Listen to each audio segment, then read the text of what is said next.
just gonna fucking. Now, I'm somewhat of a party animal. When I arrive at the function, the entire energetic vibration shifts. I go crazy. I'm sipping good weed, alcohol. I'm really getting lit with the hose. I'm on that Molly, the Xan, the lean. To put it frankly, I'm just moving. And they don't like to see that nowadays. They do not like to see a white boy throw down. And, Am and, I and it's crazy that changing. this looks You know, back in the day, laggy? back in the 90s, when I'd go to a house party, I could just lose all inhibitions. You just go with the flow, the motion. You let the Lord take control of you.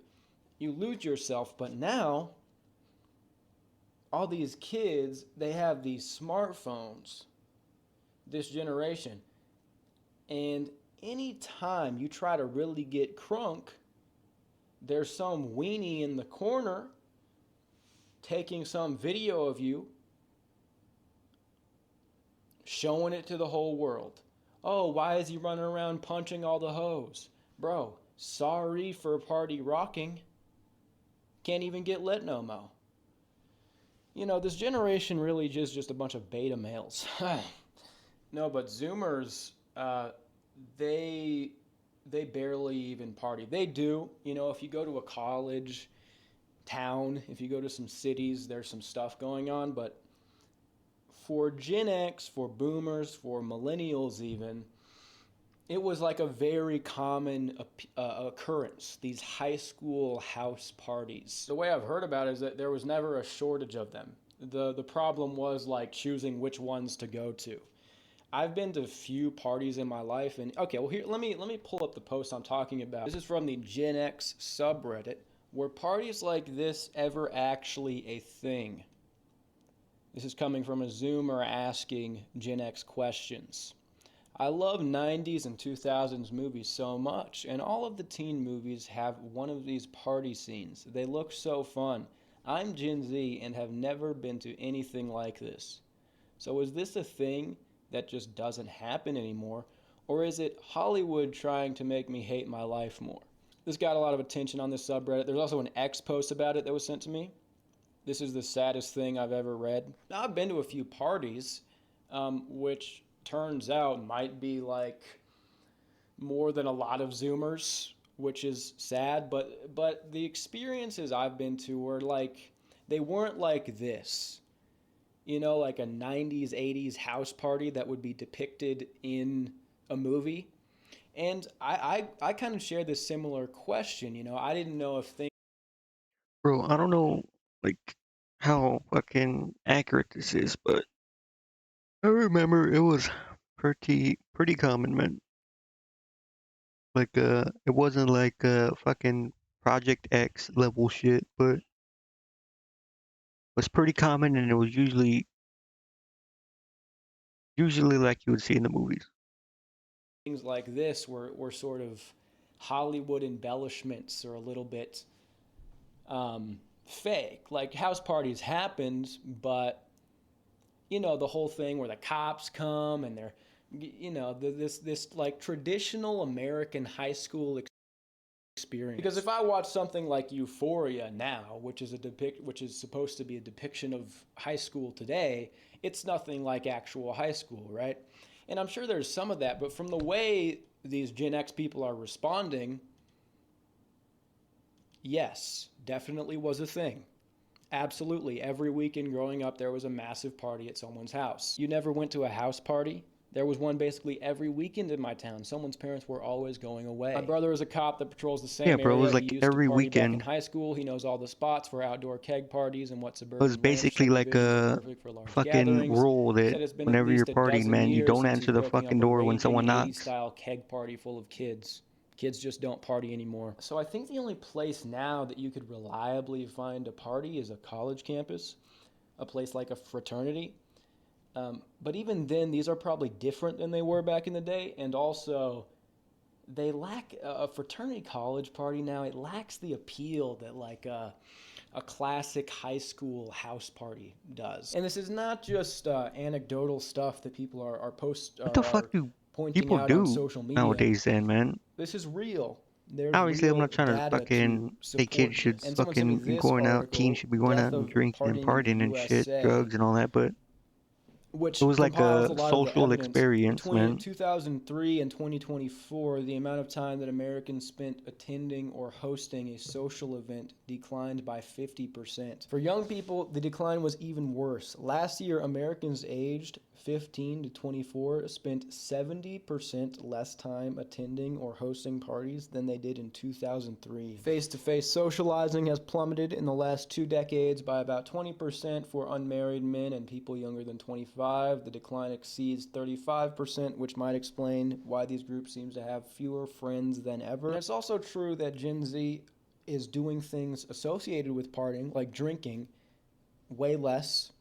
A 2023 survey found that the share of adults under the age 35 who say they ever drink dropped 10 percentage points in 2 decades. Alcohol tends to be a social drug, even for young people, so part of the decline in underage drinking could be related to less in-person socializing, said Koob. On average, the amount of time people spent with friends in person decreased from 30 hours a month in 2003 to 10 hours a month in 2020. All of this, the amount of, I shouldn't have to come read the data. People know this. The amount of the evidence and stats about all this crap is overwhelming. And I'm kind of seeing two different ways that people are looking at these trends. And one is to say that, well, this is good. This is good because the young people are not falling for the same traps of drugs and alcohol and party culture and casual sex and all this stuff. They're being good. They got their heads on straight. Fucking, bro, I mean, I'm not gonna say I went to like fucking thousands of parties or anything in fucking high school and stuff, but like, as wild as some of this shit was, it never fucking ended up with people getting like fucking injured or fucking like having like unprotected sex or doing fucking coke in the bathroom or some crazy shit. Or something. And partying, that's lame anyways. Like, you're just, sitting around getting drunk, degenerate behavior. That's one angle I've seen. But the other angle is to say it's not like these young people are virtuously declining alcohol and partying. They just do not have social networks like people used to. There's just not the opportunity.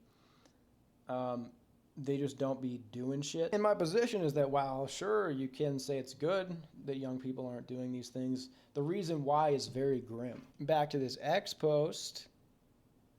Parties are boring, just a bunch of people standing around and drinking. What's fun about that? And the original poster says, okay, never mind. This is the saddest thing I've ever read. House parties were the best. I honestly feel so sad if this isn't a thing for youth anymore. They aren't missing anything. They are missing everything. And the thing is, I don't really know. I haven't really been to a party like this. You know, the parties I rarely attended in high school, it wasn't like that. And I've been to some college parties, but I didn't find those enjoyable. So I have no idea. But you're looking at these people like, oh, I didn't miss anything. You're just standing around drinking. It seems like a bit of a cope. I mean, if they are how they were kind of depicted in these films, and that's just normal, like a fun, I mean, that just doesn't happen anymore. And it does seem like a great youth fun experience that just isn't happening because of social decay. I get how you could say that about something like going to the club, about broader party culture, but an old school house party, that's like a next level vibe. That's a different thing. It's more than just drinking and doing all this degenerate stuff. It's like communal and young people doing things. It's easy to look at something like this as a young person and just start feeling down because it's just not there anymore. You just feel like you're in a decaying place. Things are not getting better. You're just born in this empty, broken age. A lot of people's youth is just so empty nowadays. Even if they're like very social people, parties like this, it's not like they never happen. They probably happen some places, some high school scenarios, but it's just they're very rare. And these used to happen. Bro, it's not even fucking parties, man. I think it's just like social stuff in general seems to have declined. It's fucking wild. Like, I don't know, man. Happen everywhere all of the time. Small towns, suburbs, cities. We do not live in the same country anymore. And the same thing is true with other Western countries. Yeah, I mean, people can cope, but stuff like this probably was very fun. It probably made youth enjoyable and way less empty. But it sucks, but it is what it is. Could be much, much worse. And I'm not here to complain about it. I'm really here to explain it. I want to dissect the reasons why. So the most obvious thing that people will point out, the people on these posts do it, is technology. They'll blame it on technology. The internet, the digital age, smartphones. And there's some truth to it. It's just not the main thing. But I'll talk about it first because, yeah, smartphones, the internet, it did change socialization forever. Young people can stay at home and go on the internet and be entertained without having to go out, seek experiences. When you go to a party, people will be on their phones now. Instead of engaging with the huzz because you're nervous, some guys will pull out and just, kind of frantically scroll on the weather app. Maybe you've seen those memes, those scenarios. People socialize differently. They're on Discord, they're playing games, they're on voice chats, whatever. And there's the whole thing where you could be recorded at all times. Everyone's too connected, so your inhibitions are higher. So this is what these type of people are saying. Parties don't get wild because anything stupid you do will be on TikTok before you even get home. Phones truly did destroy society. These parties used to be secret. You had to know where the house was at, be invited beforehand, or crash. No one will let their guard down anymore because everyone is filming. Cell phones destroyed all the I freedom we guess used to that's have. Every actually weekend was an adventure. pretty accurate. It's Now that I true think that about it, always bro, half the having shit these that smartphones I can saw got destroy recorded.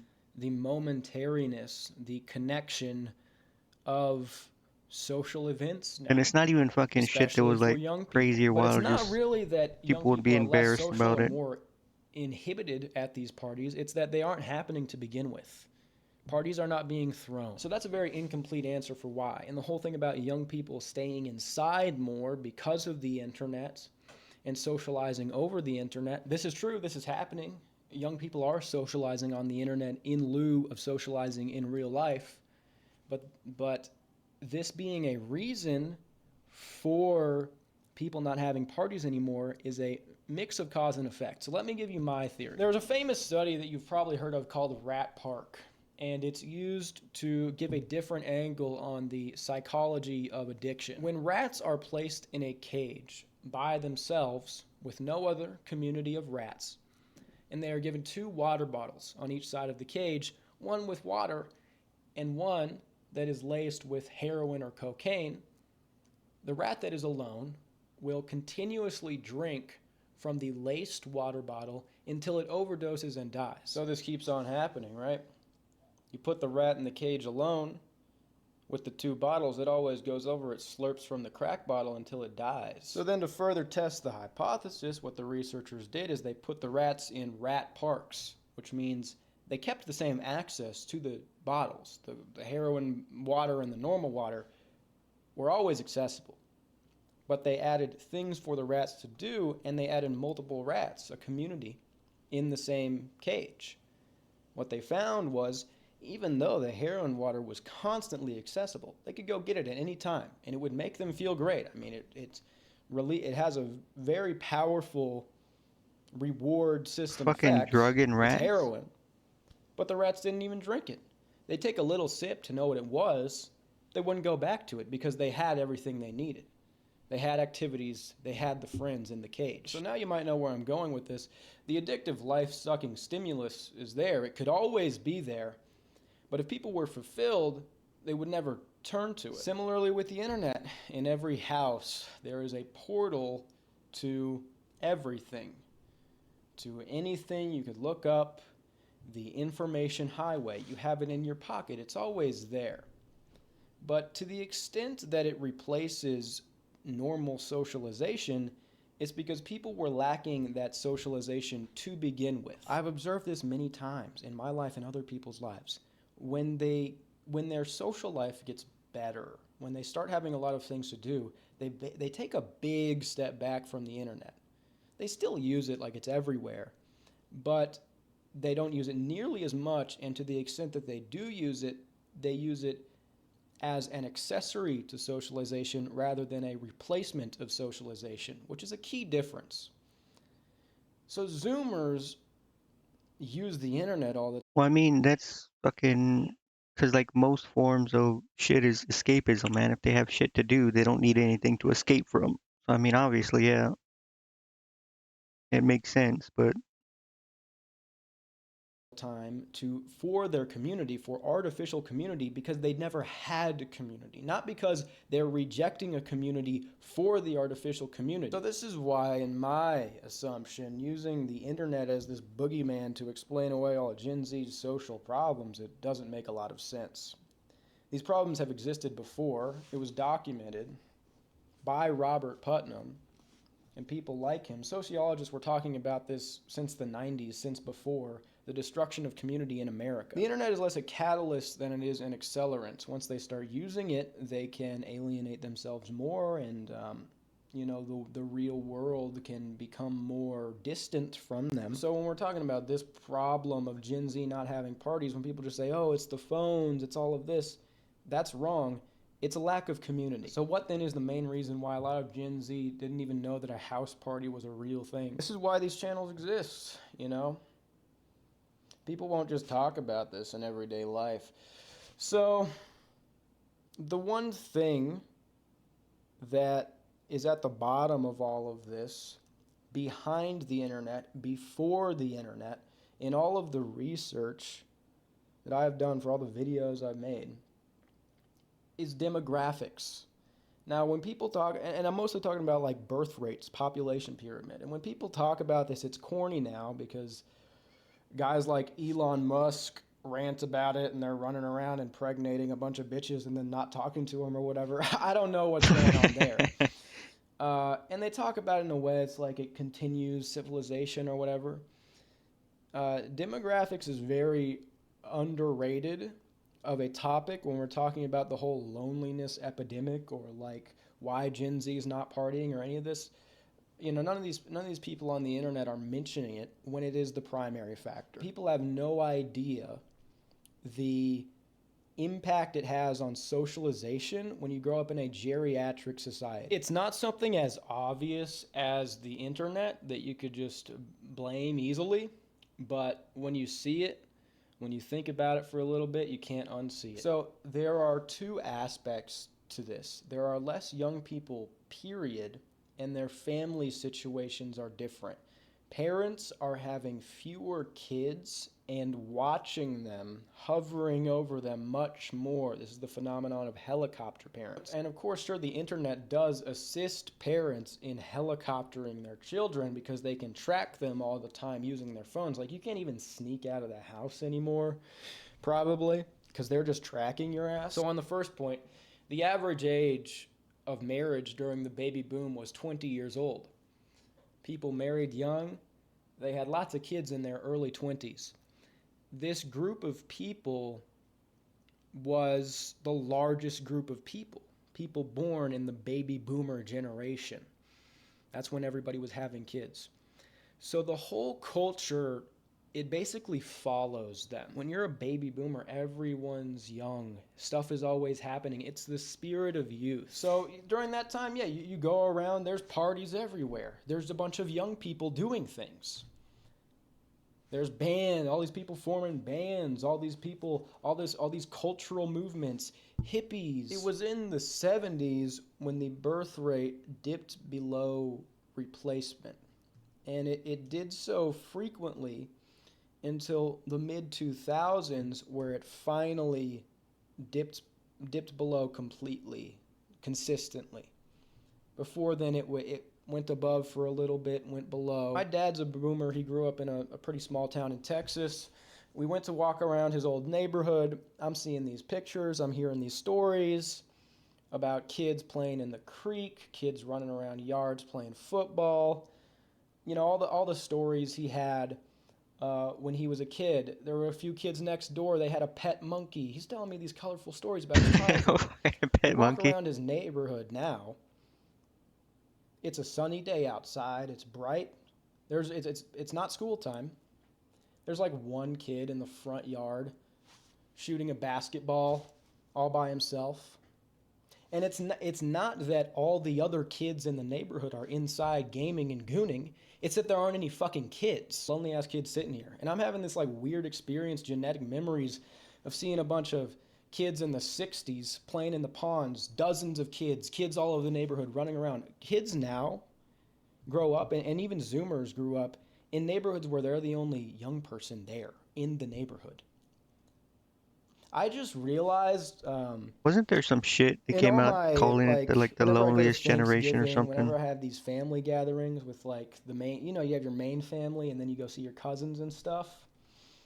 I'm the only person in my age bracket. Like, I was the only person who was in my teens, now my 20s, whenever I go to Thanksgiving, to Christmas. Whenever we have a family reunion, there will be some people my age, you know, where people from all over the country come together. And that's not too uncommon for a lot of Zoomers. But boomers, you know, my parents have tons of cousins their age. You really have to think about it, what this does to your socialization. People don't get it. People are growing up with fewer siblings, with fewer young people around them in neighborhoods, in their local community. A lot of kids born now, you know, the people who are trying to pull off the whole trad thing, those kids aren't even going to have cousins. When you think about the classic house party of an 80s and 90s movie, that's classic American culture. Youth is culture. If there's not people making families, having more children, the culture is dying. You know, a lot of times when you talk about this, people just think you're weird. Oh, birth for women. Oh, you just want more kids running around. Oh, kid.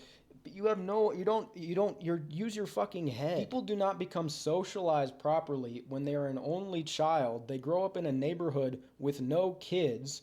Both of their parents are working.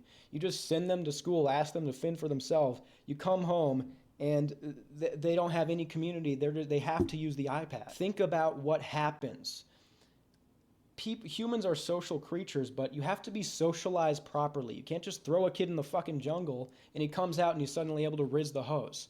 This isn't fucking Tarzan or whatever. School is a hostile environment. You know, these lonely only children, when they get sent to school, they become antisocial. Because often the very first thing that happens in school is, I don't know why, but when he said only children, the first thing that popped in my mind was a kid of like that had parents that did OnlyFans. I don't know why. like, you gang up and pick on the bottom rung. It's just human nature. It is what it is. Like, I don't, you know, when you're socialized with other young people, not just thrown into a school, but in a community with your family, with your cousins, with your extended community, it's a more warm, welcome environment, so you learn how to interact with people. Here's to put it simply: community comes from family. All these people talking about a return to community, wanting to build communities, have community, third places, da da da. You're just rejecting the foundational sociological, like, facts. Community comes from family, no community. So a lot of kids come from divorced parents. You know, when you talk about a house party, it's like parents that are doing well, they have houses. That's one thing. Like, people owned houses. A lot of Zoomers are children of divorce and dysfunction and stuff like that. They don't have like a home that their parents own, and they leave for a trip so they can go invite all their. None of the ingredients were there. There aren't enough young people. There's not the cultural, familial, social fabric. It's just gone. Demographics and birth rates, it's not like it's not a weird thing to talk about. I'm not talking about like a political thing about the future of our empire or whatever. It's already had massive implications for the socialization of young people. It's the primary reason. What I'm positing is that if the average age in America was closer to 20 than what it is right now, 40, internet, no internet, it wouldn't matter. There would be shit going on. There would be parties. We wouldn't be having this conversation. But the thing is with Gen Z is that it's kind of a hybrid generation. Some Gen Z kids have boomer parents, older parents who are well connected. Some Gen Z kids have a lot of siblings and, you know, like their lives are pretty normal and it's working. But when you get into Gen Alpha is very small. This is when you're really going to start to see it. Gen Alpha are growing up in neighborhoods where they are the only kid within a fucking 5-mile radius. They have Hello. no siblings. Boomers, I'm doing Gen good. X, You? millennials, they are better socialized because the boomers, that's obvious. That was the baby boom. But then a lot of the boomers' kids were Gen X millennials. When you start getting into Gen Z, it's like there are some boomer parents, but you're getting into the younger generations that are birthing Generation Z. You need to think about it because you've just grown up in this time. When a boomer 20-year-old walked into a bar, he's seeing a bunch of other 20-year-olds. When you walk into a bar now, if I walk into a bar, everyone's fucking elderly. This is what it means to have a dead culture, to have a decaying culture. Families and children need to always occur, always be formed in order for the social fabric to continue. And they haven't, so it's not. Oh, it's the smartphones that were mass adopted in the mid 2010s. Today or in general? It's just not. It's just like a complete. Today, just like It's 30 an minutes. incomplete General, analysis few of the months. situation. People with healthy social lives are not taken over by the internet. They don't need to. It's the rat park. When they have what they need, they don't use the internet. People use the internet because they don't have what they need, and that's because it was fucked when they were born. And things become less conducive to the youth. Parents helicopter their kids. Dude, I knew so many kids. I was kind of one of them, but it wasn't that bad for me. Their parents just helicopter the shit out. Dude, they couldn't have sleepovers. They like couldn't go outside. And they have no siblings or one sibling. And it's like, what the fuck else are they supposed to do but be inside on the internet? Yeah, and people, that's a classic thing. Like, I sneak outside to go skateboard around the neighborhood. My mom finds out. She gets mad. And then it's like, okay, so you can't do that. That's You can't cool. go outside. And then she also gets mad at me for Just using the internet and a playing heads up. games. All I'm right, I not guess I'll looking just lay on the to ground. That's cool. buy It's anything. unbelievable. But anyways, that's enough of that. Now let's end it on a different note, as I try to do. Look, yeah, America's not as good as it was for the boomers, for Gen X, for even the millennials. Now, they try to throw their hats in with Gen Z. I know the economy wasn't great for millennials either yet. The boomers, after that, it kind of went down for everyone. But millennials trying to throw their hats in with Gen Z, you need to cut it out. Like teenagers in the early 2000s. Oh, sounds so bad. Even if you're like a late millennial, you were in college in 2016 or something. What? That's a great year. You know my teen years, the pandemic. Shut the fuck up if you're a millennial. You don't even. I mean, look, I'll acknowledge this, you're not the boomers or whatever, but bro, even 10 years ago seems like a paradise now. But this is the thing, I'm dooming again. It's hard not to doom. I really don't believe in dooming. I think that's a bad thing to do. I try to be detached. I'm just saying what's going on. You got to know. But you also got to be responsible and control your own reality. You get what I'm saying, Holmes? So here's the cope I'm going to end off with. It's not really cope, it's the truth. I'm going to tell you the truth. Yeah, it's not great for Zoomers. It's because we're experiencing a decline, okay? So that's the kind of where the general pessimism comes from, is you feel like you're in the midst of a decay, a decline. But things could be so much worse. Like it's bad for us. Bad compared to what? Oh, we didn't have house parties. We didn't have fun. Children are getting blown up. They're getting trafficked. All sorts of stuff's happening all around the world. So you have to understand what you have and be grateful no matter what. Be grateful to be alive. But when you're in the midst of this decline, it used to bother me, but it eventually forced me to believe in something more. The truth of the matter is that millennials, Gen X, boomers, they were able to believe this self-destructive shit and be atheists because their lives were good. They had the house parties. They could do stuff. They grew up in the 20th century America, which was a great place. The post World War II 20th century America. And now you're experiencing the decline of that. And if you don't live in this normalcy bias weird shit where boomers try to convince you or try to tell you you're still in the 90s, like you just go get a job, get a wife, get a house, and everything works. When you break that illusion and you see what's happening, you see the decline. And this is just my opinion at the end here. You can take it or leave it. When the true nature of human life, as it has been for most of human history, is revealed, which is suffering, which is, struggling to survive even. When things get down there, you can't afford to not believe in something greater anymore. So then what are you here for? You have to consider it because it's not fun. It's never been fun for me. Maybe it was for millennials. Oh, we're at the house party. Oh, Gen X. Woo, poppin'. Yeah. Not us, brother. You have to believe you were born here for a reason, at this time for a reason. If life's just about the fun, the friends, the material success, the hobbies, all of it, this was taken from Gen Z and definitely from Gen Alpha, like before we were born. So you can't think that's what life's about. You have to think it's about something more. Shit gets Provide hard, you gotta how? find God. The good, fun, boomer life, that's not here for Gen Z. So there has to be another reason why you're alive. In my mind, in my life, I simply do not have the luxury of not believing in something like that. Because it's just been going downhill since I was born. There's no hope for I don't see there's real hope for the future, but there's hope if you believe in something greater than the material. That's the only, at this point, that's the assurance I can offer. I can't be like, oh, things are gonna get better. It doesn't matter if they get better. This is you gotta believe there's always a reason for you here. There's always moves you can make to do what you gotta do. Fulfill your purpose. You have to believe you have a purpose. You can't be fully attached to this world and stake your happiness on it. People in the West will be like, oh, there's children dying and starving. What good God would allow that?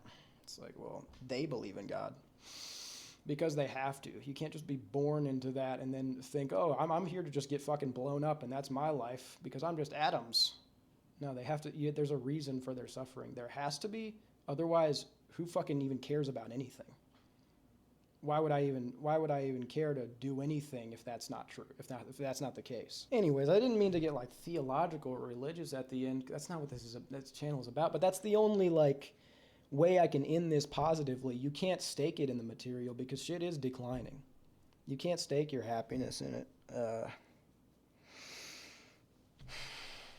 It's not fun. We're not the millennials, Gen X, boomers. It's not, woo, party, rock and roll. Shit could get real, bro. You don't think shit could get real? Anyways, peace out. That's enough. Love y'all. Well, that got depressing.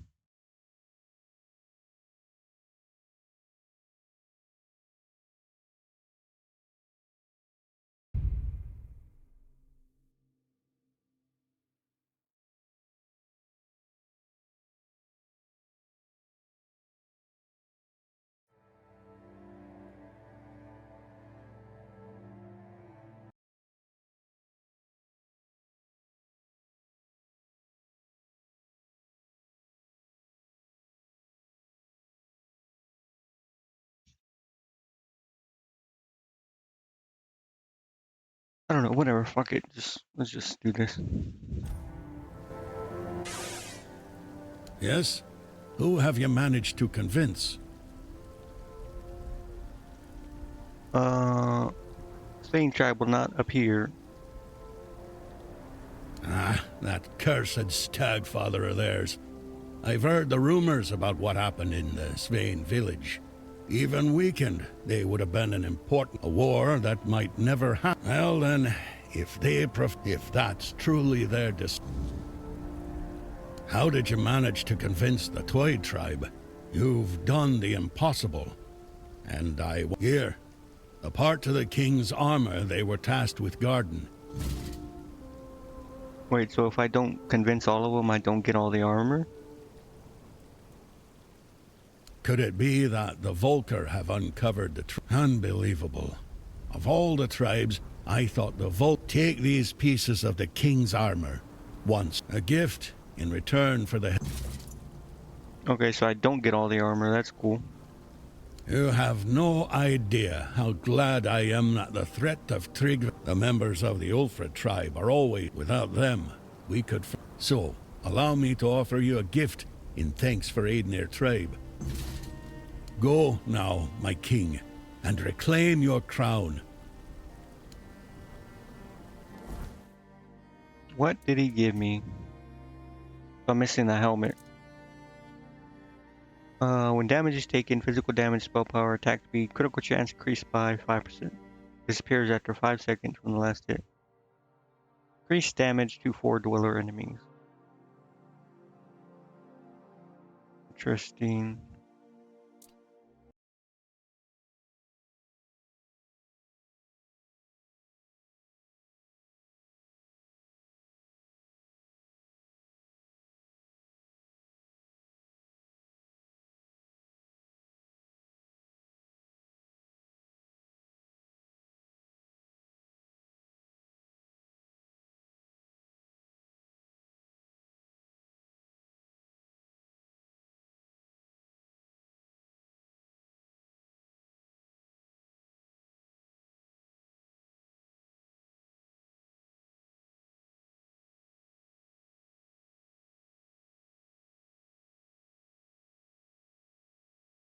I can't believe someone actually came in here. Fucking marketing field. Follower, viewer, and Twitch affiliation. Get the hell out of here.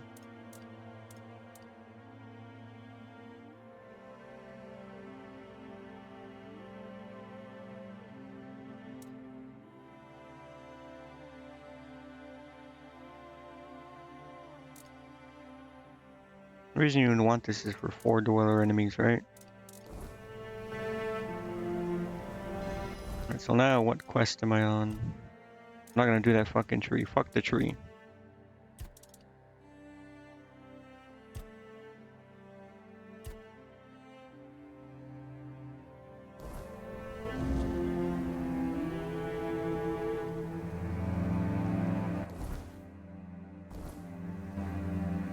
I'm guessing this is it.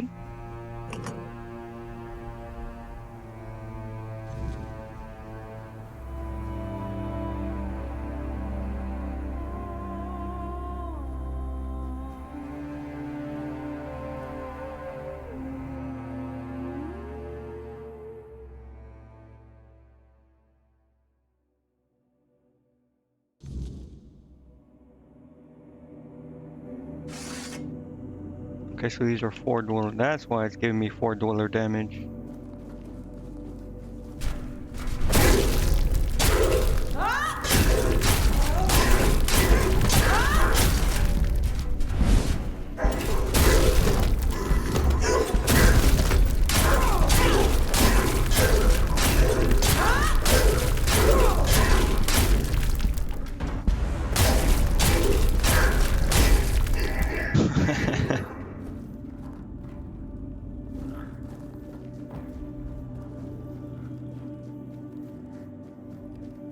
Are these 4 dwellers?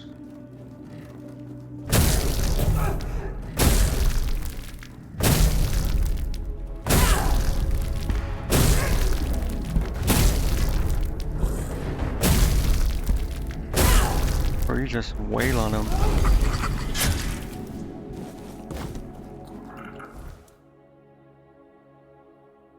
Okay.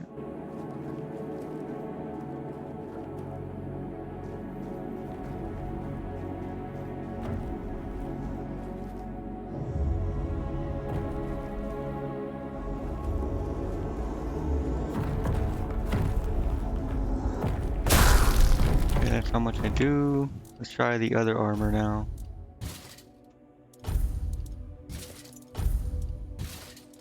Just to see.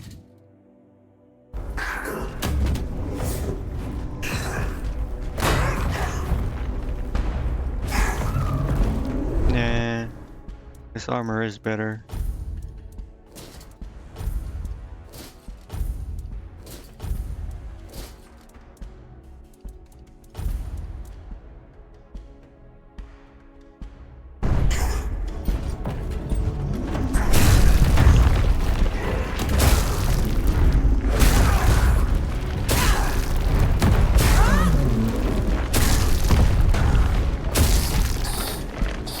I'm just fucking tanking that shit.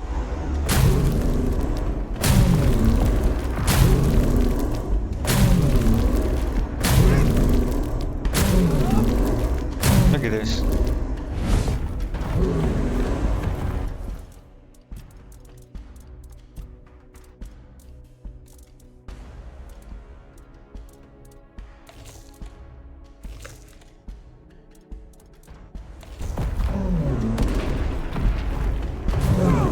Look, I do like half his stamina, bro.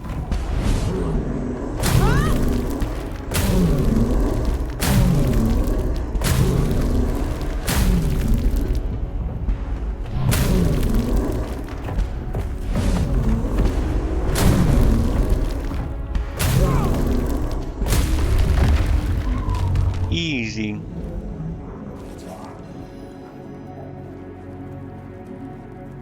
Came in from that way.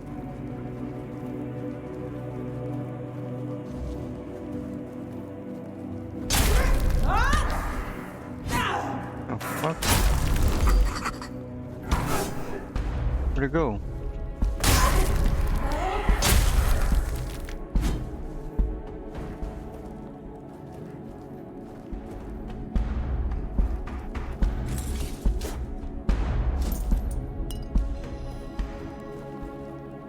It's watching me. Oh. Shit is stuck.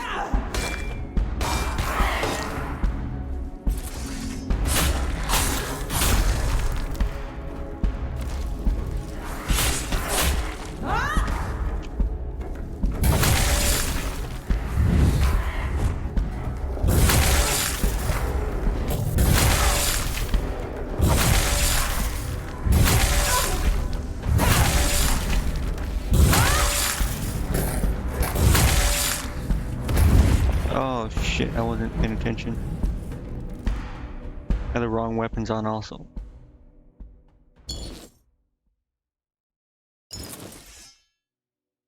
I got it this time. Oh fuck. Oh wait, whatever.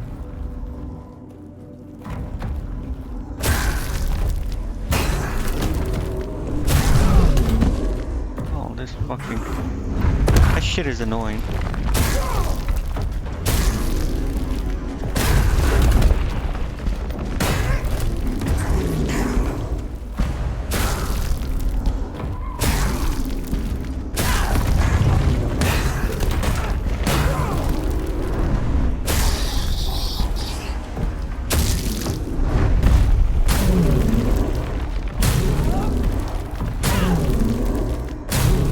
Shit on giant. The fuck we need you in the war.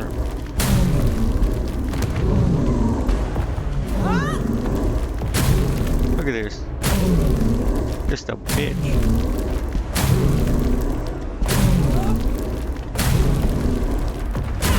I am the army.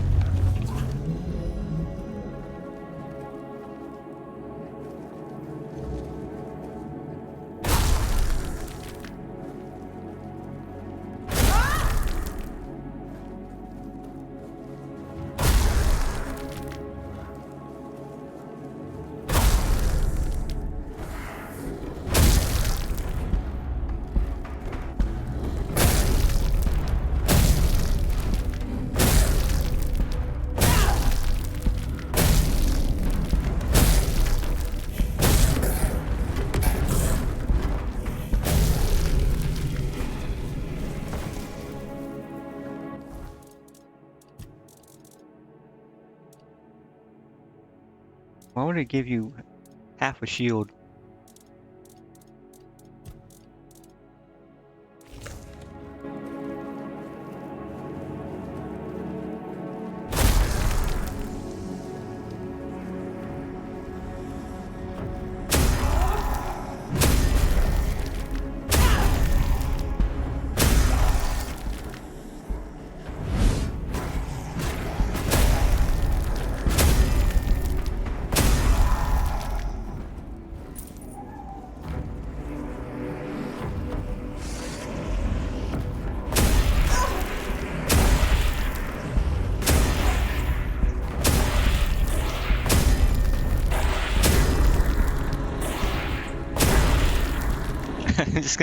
I'm just gonna heavy attack my way through the rest of the game.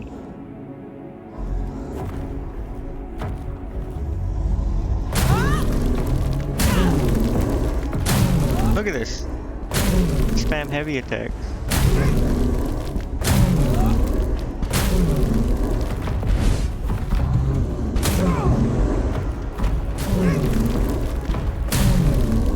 Just wail on his head, his bald head.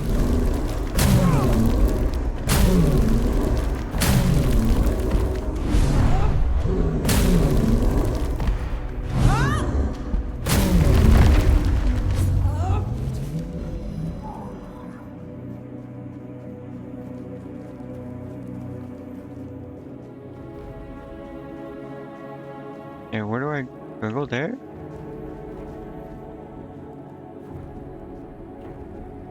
Assume so.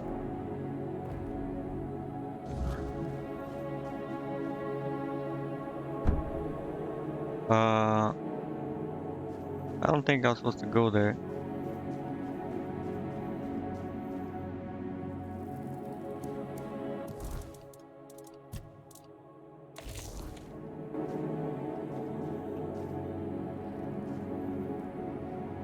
Can I? Oh. Nope, I guess that wasn't the way.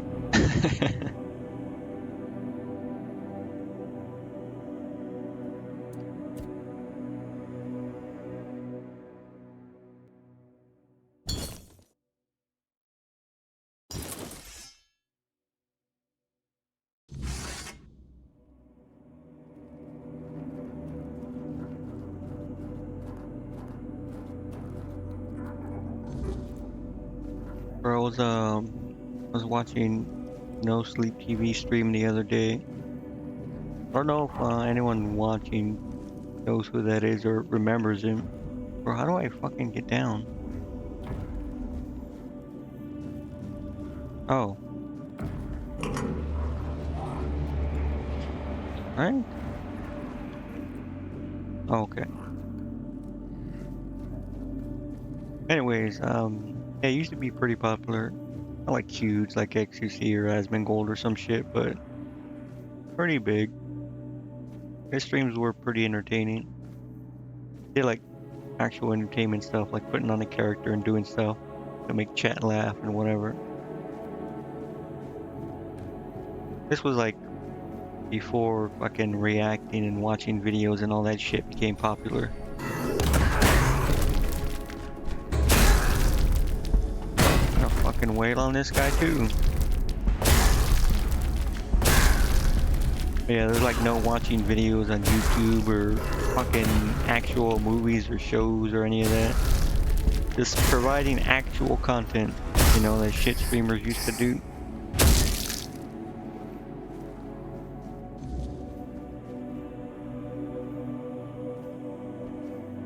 Where do I go? Oh.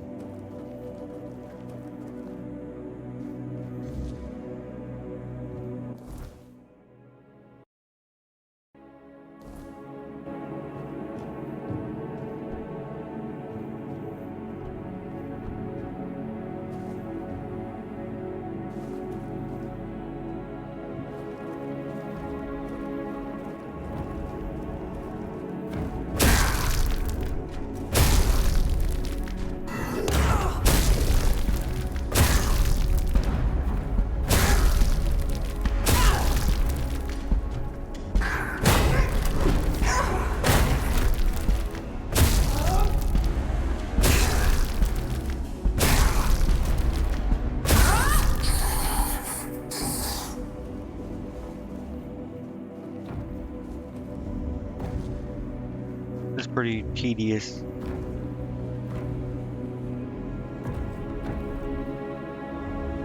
Well, yeah, he would mostly would do like a lot of stuff that fucking chatters wanted, because that was like how to grow, and he got banned. He just kind of quit streaming even when he got his account back.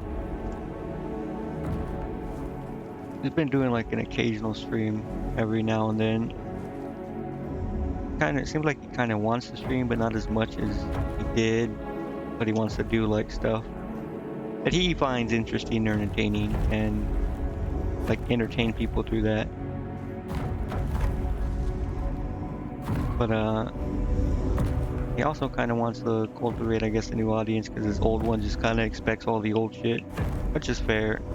You know, I'll be honest, a lot of people are pretty toxic.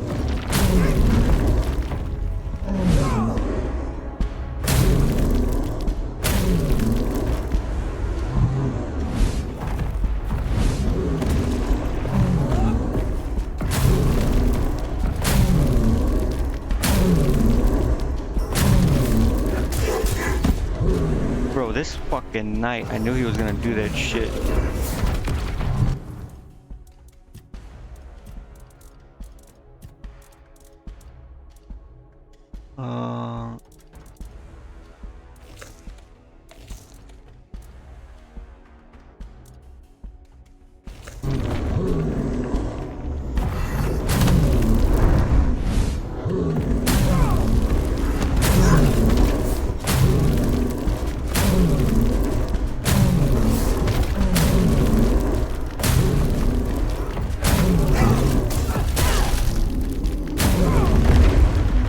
Look at this. I gotta change the audio too. This shit seems loud as fuck.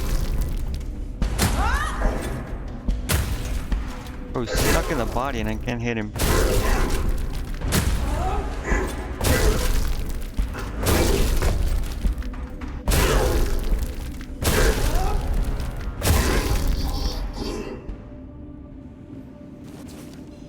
Hold on, the audio is way too loud, the sound effects and shit.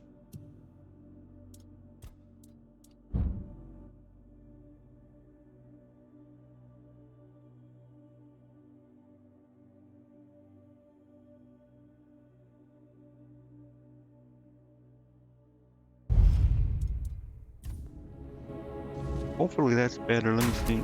I don't know. We'll see.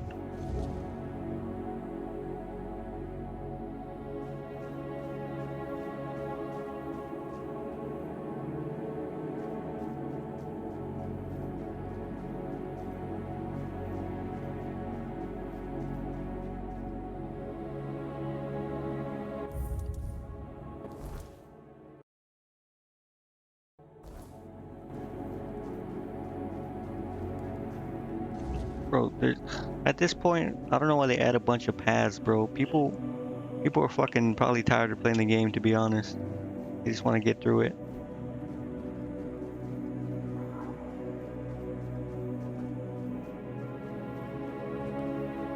Same for like the dropped items, but I get it. Like people, I don't know. Even though it's the end of the game and probably not gonna use shit, people would probably complain that there's no point killing stuff or whatever. It just feels satisfying getting stuff from killing things. When I go there, you know what? I'm not gonna go.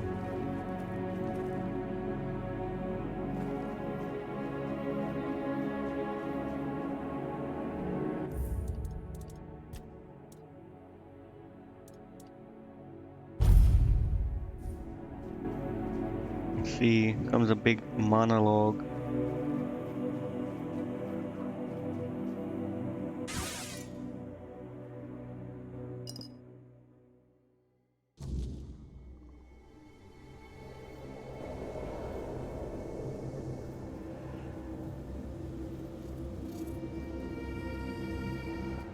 I am his burden, the man beneath the myth.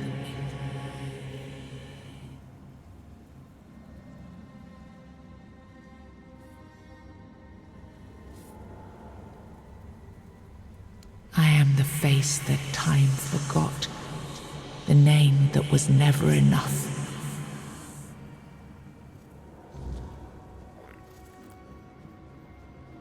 Alright, just a warning again, this shit is gonna get loud. I don't know why these videos are so fucking loud.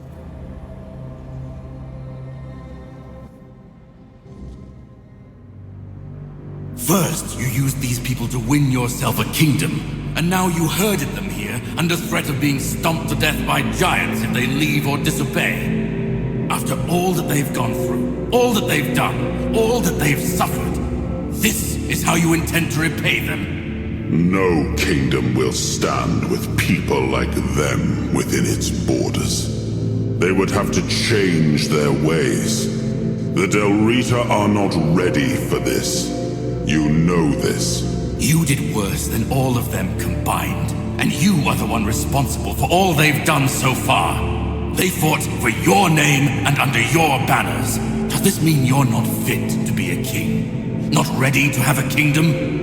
I left the heritage of Pendragon behind me. I severed the ties between myself and my tribe. I lost all that tied me to the past when I became king. I set a new path for myself. They are not ready to do that. Bullshit! You forced them to go against their sacred traditions. You destroyed their identities. They betrayed their comrades because you ordered them to. They kidnapped the children of the giants because you told them to do it. Everything they did was so that you could win this war. And now what? You're going to punish them for being your best, fiercest soldiers, most loyal of your men? This is not... Oh, stop with your excuses already. You broke them, and now you're abandoning them to starve or freeze to death in these damned lands. This kingdom needs to be built on peace, Caradoc. Letting them live among merchants, lords, and ladies in Camelot or Timberwall. How would that go? Exactly as anyone would expect it to go. So we would end up with a civil war. Right after we won the war that almost annihilated us all.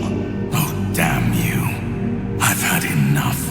I stood by you through everything. Even what you did to me. To Seawall. I let it all slide. I told myself it was for something. For a noble cause. But this is where I draw the line. I renounce my oaths, and I'm walking away. Put a blade in my back if that helps you sleep. I don't care. Not anymore.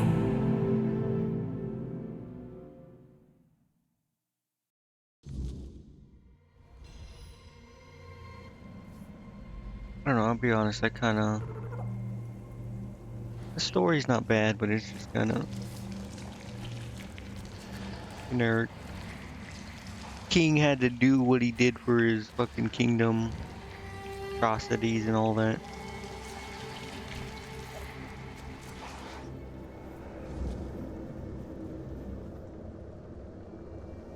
Now I remember it all. I left the best of my people. Everything is this land. There is no...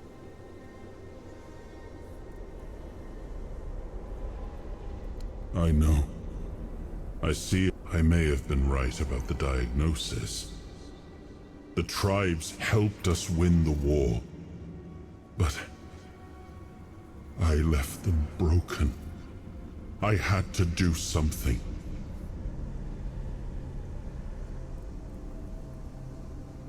The giants sided with our enemy.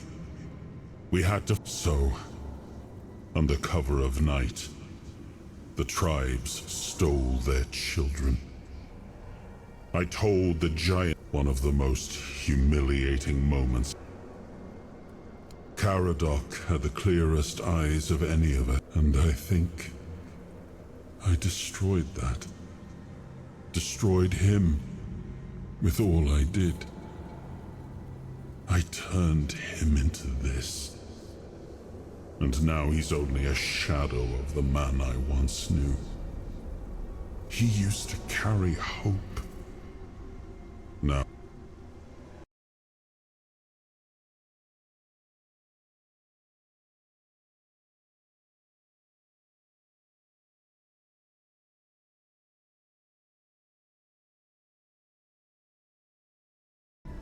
I come from the Pendragon bloodline, a heritage drenched in as much blood as that of the Del Rita.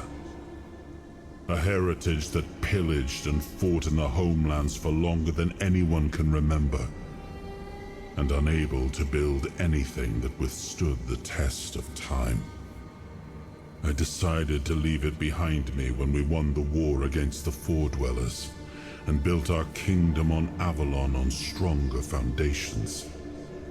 Now we've seen that my bloodline must have been cursed.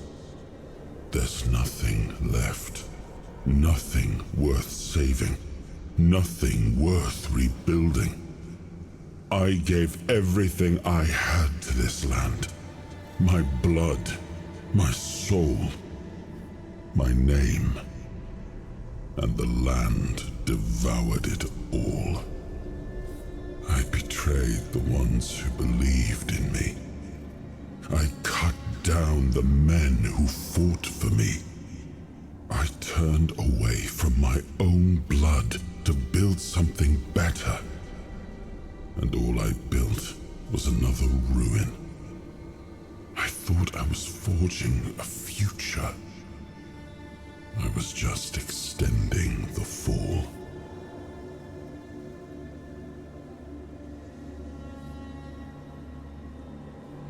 Do what you want. There's nothing about this land that I recognize anymore. All I've ever done got turned into dust, corrupted against my intentions, destroyed.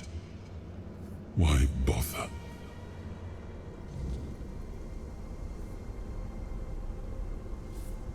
Okay. So am I the new King Arthur now? What's going on?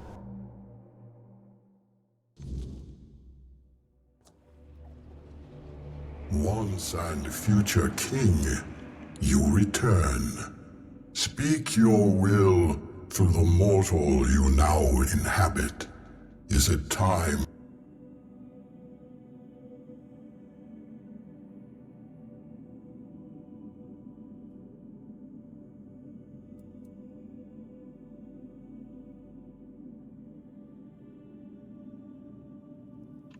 I said I would free them from their fucking oath thing. Is that what this is? Because these are literally ordering them to go to war.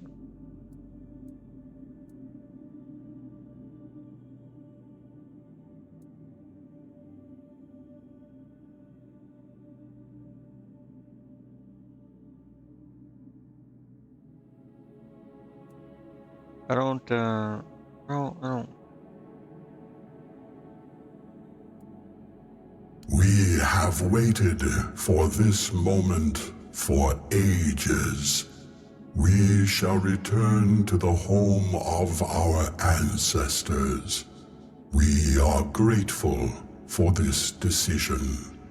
Your will shall be done.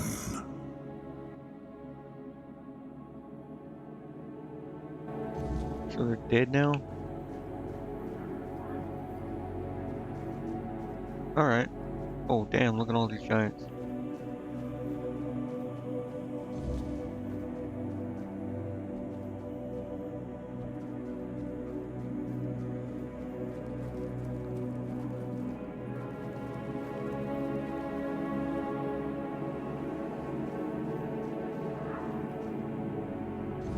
But what was I talking about earlier? Oh yeah, no sleep. Yeah, he was talking about like streaming, since some of his viewers apparently like stream. Is like giving advice. Talking about how like back in the beginning it was just like one of three things you had to be is like really good at games, a hot chick, or entertaining. And still kind of true now. He was saying, but he was saying that most people, like 90% or more, probably don't fit into two of those categories, meaning not hot chicks and they're not pro level good at like games. So if you want to stream, you basically have to be entertaining.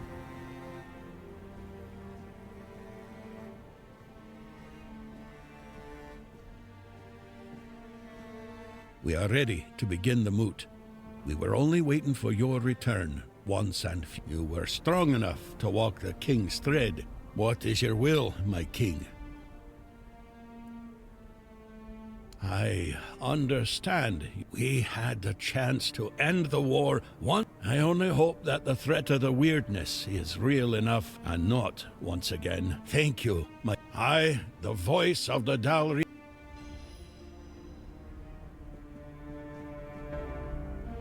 I know not everyone will be pleased about losing the giant. The Dalriata spent too long cowering like children before their greatness, and I had now.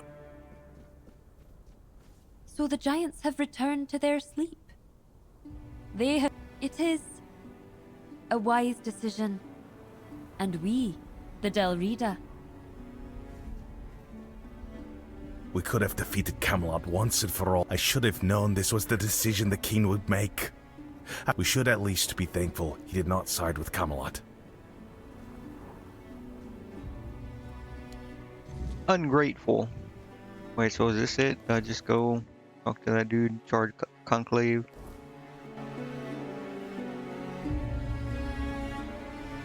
Where's the portal? Where the fuck am I? Oh, there it is.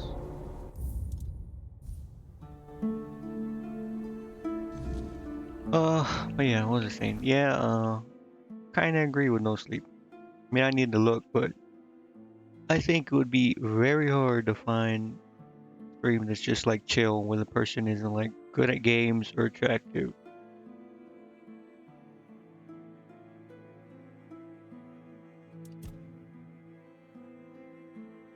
I can't even get to run there.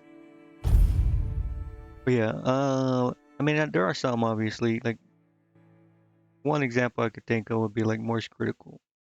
I'm not saying like he's ugly or bad at games or anything, but he is one handsome man. Bro, it's fucking nighttime. God damn it, there's a night. I knew it. I knew it. He was gonna fucking be here. He's waiting for me. Wait, I think I can kill him actually.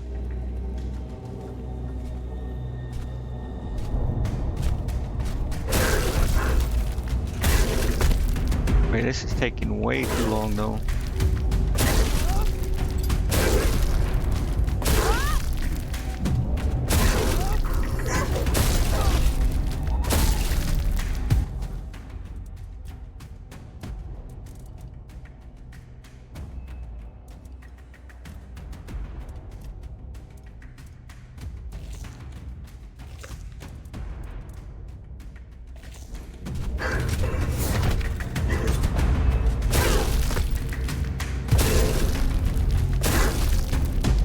Teach this fucking guy a lesson, man.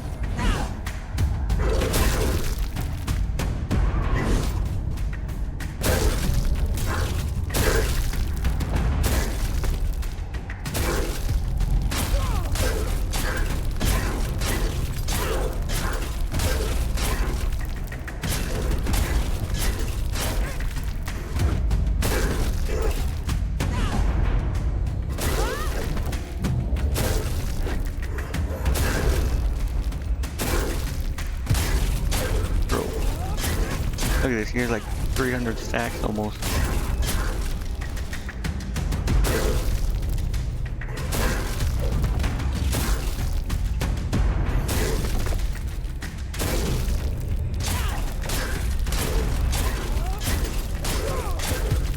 There's no way he's not like just bleeding out.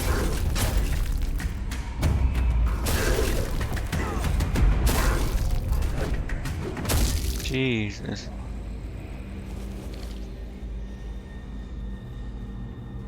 Here, just open this fucking bonfire. Probably gonna be the last one anyways.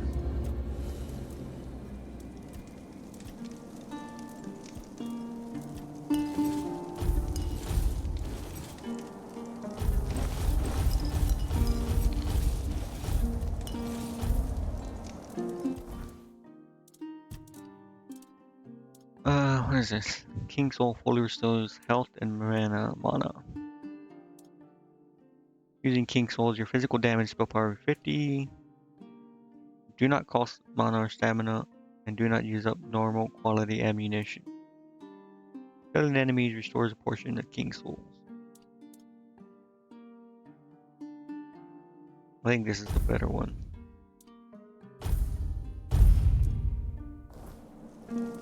Let's talk to him real quick. Now you ask me. Not all of the Dalrita came. But since you ask for my thoughts, if we wish to avoid bloodshed... Okay, well. Alright, now let's go... Ah, shit, I'm heavy.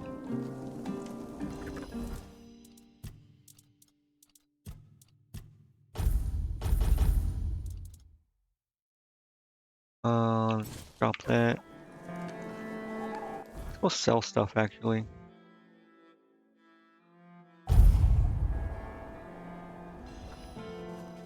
Oh, if it's Shut up. Buy my stuff, man. I don't know why I'm selling stuff. I'm fucking gonna finish the game.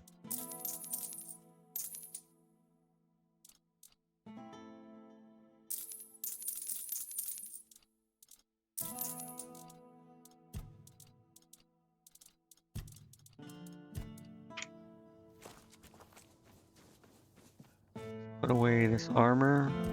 I'm not gonna fucking use it.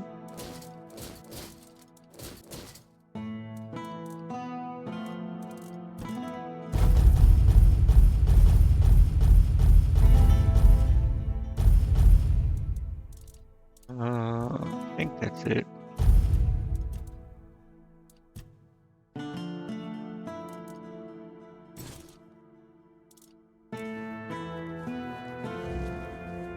Need to cook and make potions. I'll go to the bonfire.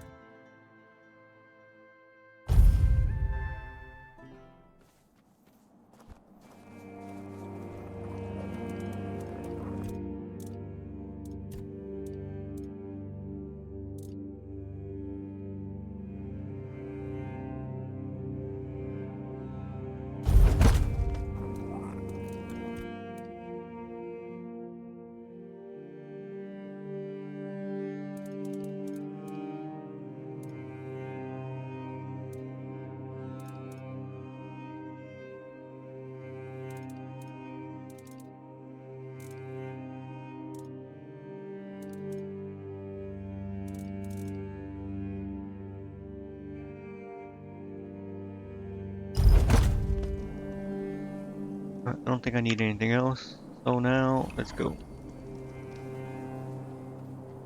What was I talking about? Yeah, the stream. But yeah, I was talking about I need to be hot, good at games or entertaining. Can't really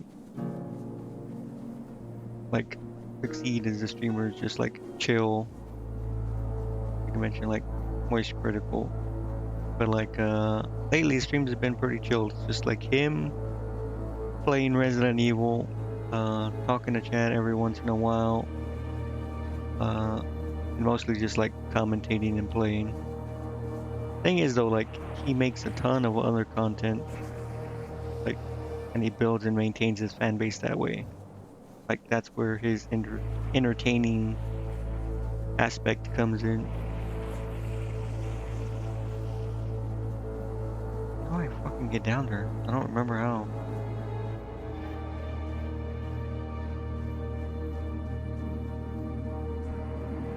I guess it's just fall down.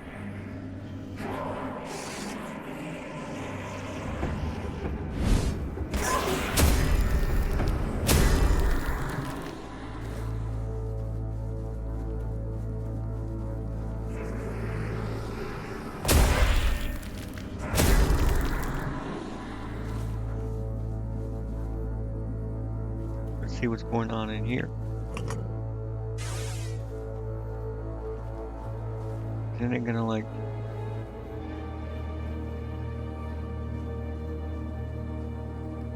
Hello? Do you want me to meet at night, or... Oh.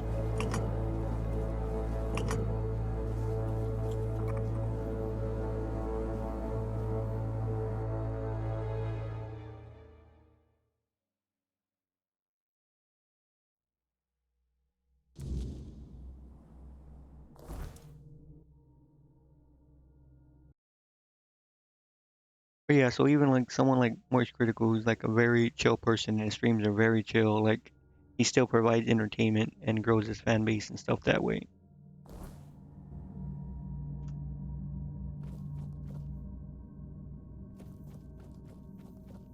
So, I hope you're ready, because this is it. Philosophically, not you specifically. Ready to finish your journey, of course. You've come far. But this is the Charred Conclave, a graveyard for druids, burned to greet you. I was once where you are, and here I found... Well, first, you're going to meet my former employer. We don't see eye to eye anymore, but we both realize that our collaboration yields results, as shown by you being here. He'll try to sugarcoat the hard truths I've been telling you from the beginning. Why waste time here talking about it when you're just a...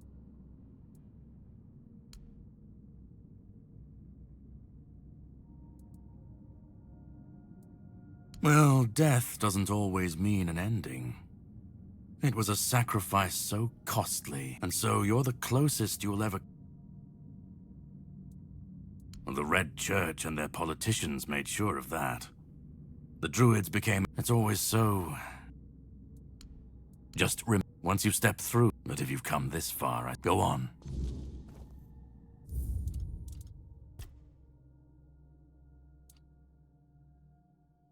Can I save on 4?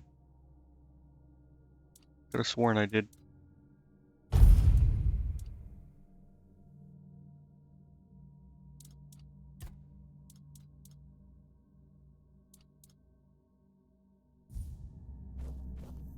Alright, let's see what's in here. The end of the game, I assume.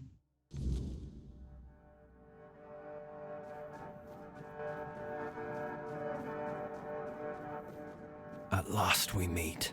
I've heard much about you, your choices, your determination. Caradoc isn't easily impressed, but he was impressed with you. Few dare to seek the truth buried in Avalon shadows. Fewer still make it this far. I was the first. Caradoc followed when my brethren burned and the tear opened. And now, here you are, a truly rare and joyful occasion. Oh, forgive my lack of manners. I've carried the weight of this land's secrets longer than I care to admit.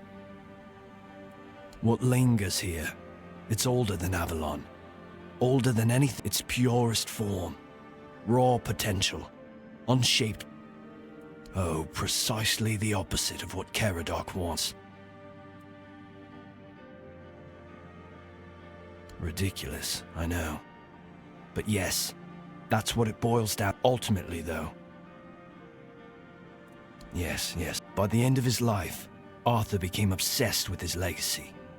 He left Memento, Excalibur, a symbol of loyalty and sacrifice. The crown of Pendragon. But Merlin and the others didn't believe that would be enough. So they acted.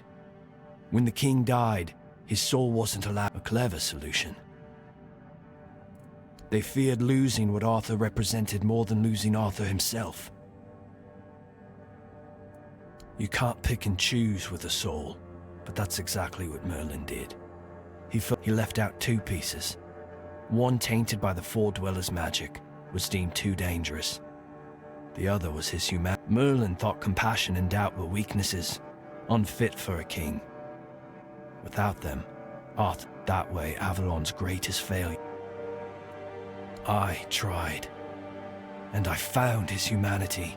It's here, bound, kept finding it needed more than magic. The horrors you endured on that island gave you something no one else has. That's why you found the King's soul.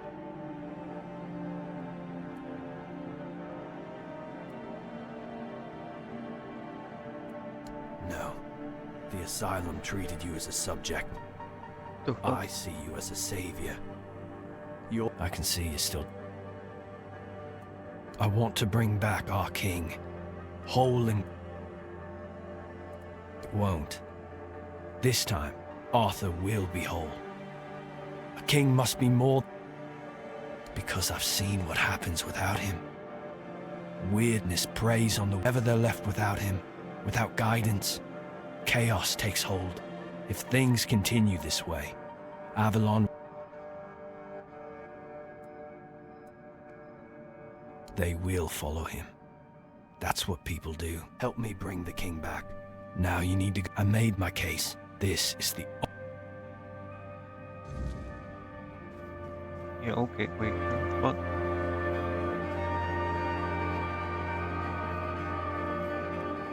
So I get to choose whether he lives or dies.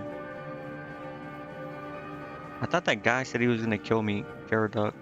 He's like, if you don't choose right, I'll kill you.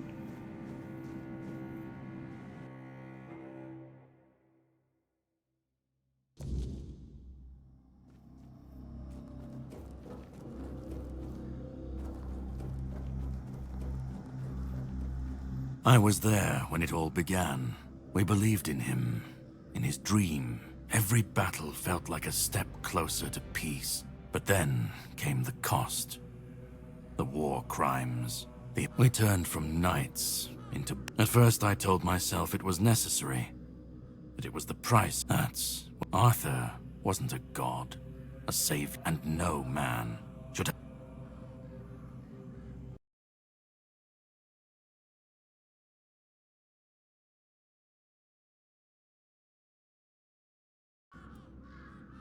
But do you understand why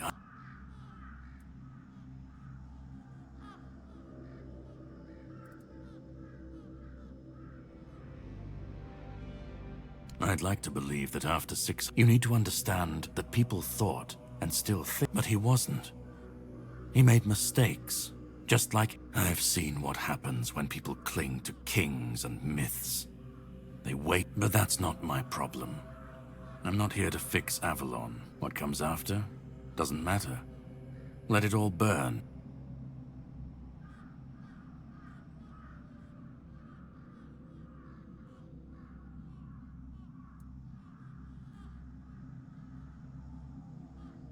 Arthur's the only myth that still holds weight. A puppet king, another empty... Maybe they'll keep pretending for a while. Let them stand, let them fall. At least it won't be another king's failure. Another lie. Bro, what the hell does it matter then? If you're saying it doesn't matter if they live or die, who cares why they're doing it? If the outcome doesn't matter, the reason happening doesn't matter either.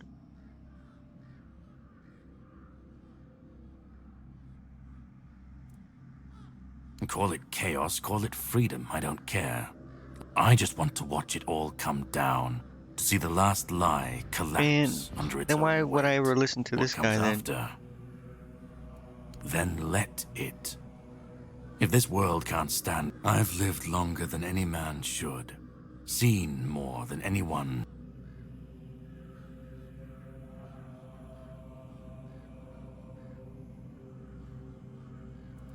Orin's a druid.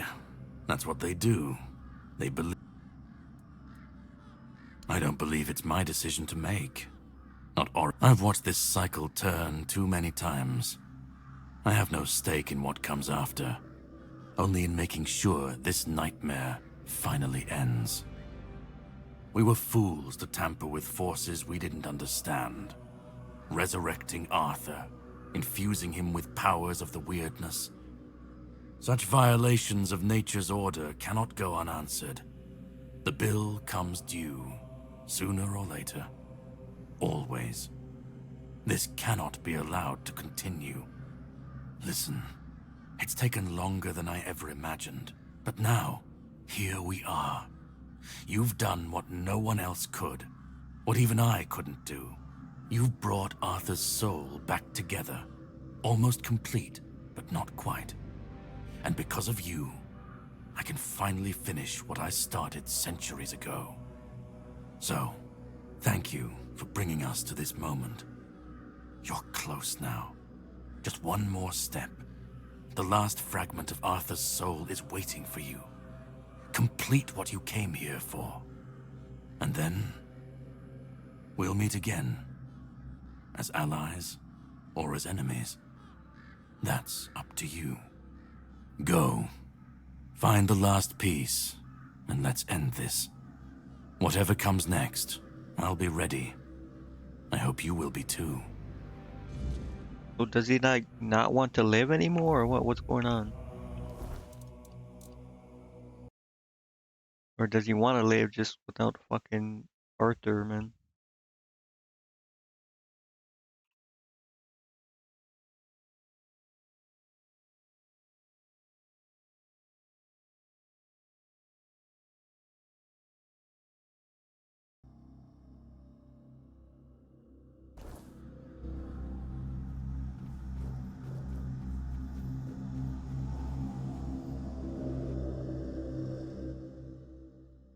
Oh, we're almost there. Finally.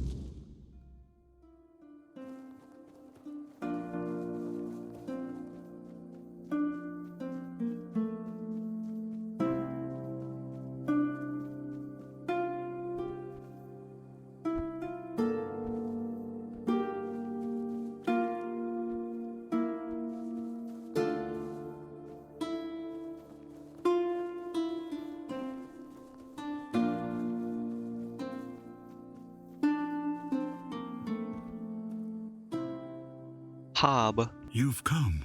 Please, don't just. Because I've had enough. Do you know what it is like to be a king of nothing?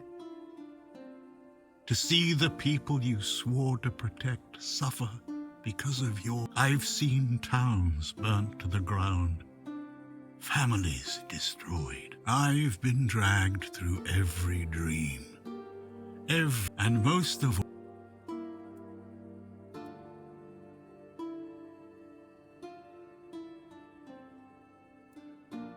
Orin wants a king, not me. He doesn't see the broken man. But symbols aren't people. They're empty. And the more they're used, the more they hollow out the one. Do you know what it's like to be a weapon? He thinks ending me will free Avalon. But what then? Without an idea... What is this guy trying to fucking tell me, man? People always seek something to follow. So take that away, and they'll... I want release. Kill me. Destroy the last piece of me and use the energy. Just let me die. Not as I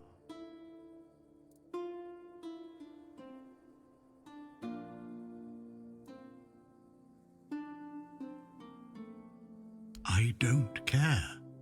Do you know how freeing that is? To not feel the burden of all my failure, to not see the suffering my name.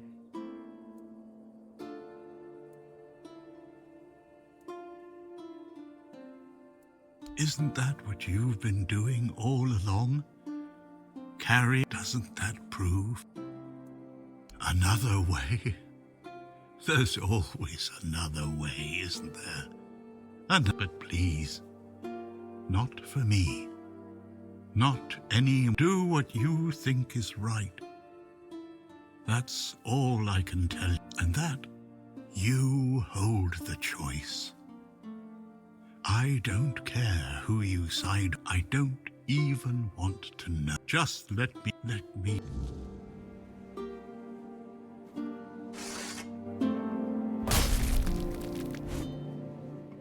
Did I do it? Did I free him?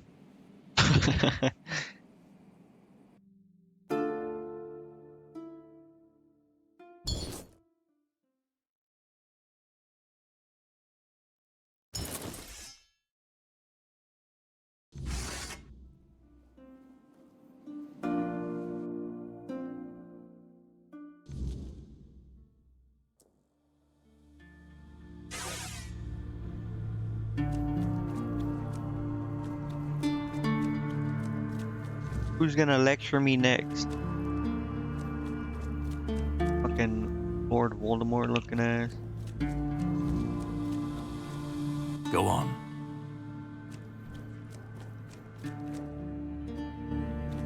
Let me.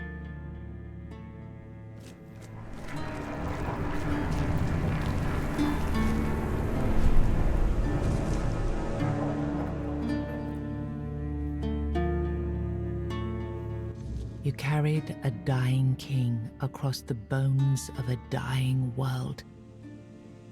Now you stand before what started it all. An idea. I am the reason there must be an ending. I do not guide. I do not judge. I exist so that something can be chosen. I do not offer meaning. I require that one be made. You have brought all things to their conclusion. Now, decide what must remain.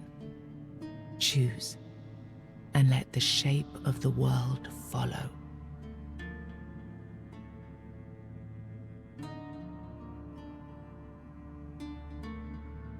Let's see.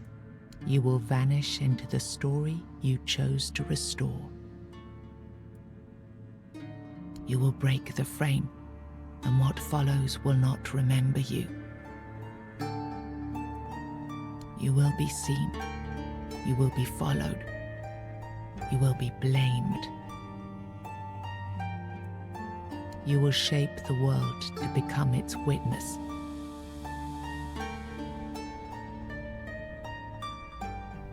Who the fuck did I give it to?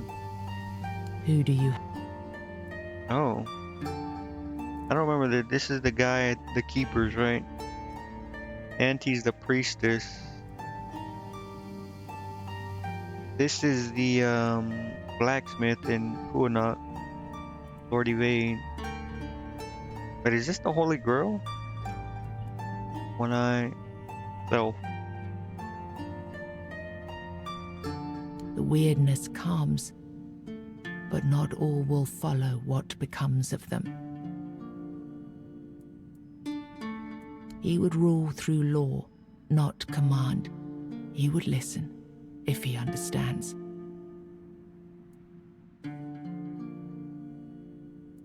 The weirdness. He would trade crowns for a world ruled by law, not lineage. She would lead through care. Reverence would rise. But he would build a world. Work would shape worth. But power. He would dissolve the old and raise a new law. The weird. You know what? I'll take it for myself. I'm King Arthur. Shall be claimed. Its shape worn. Its burden made yours. But first, you have to bring silence to what refuses to be forgotten. If this is what you want, then take it, my friend. But promise me you will learn from my mistakes. I mean, it has to go to someone.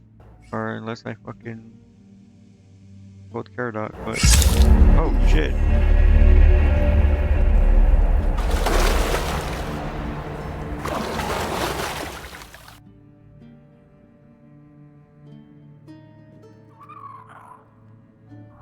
No, I won't let this happen. You ain't gonna do shit, bitch.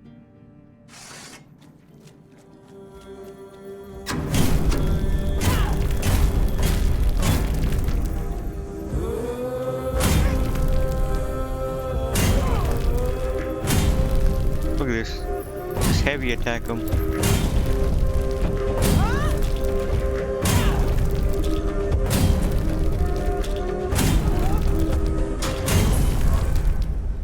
Okay. Where's your weapon?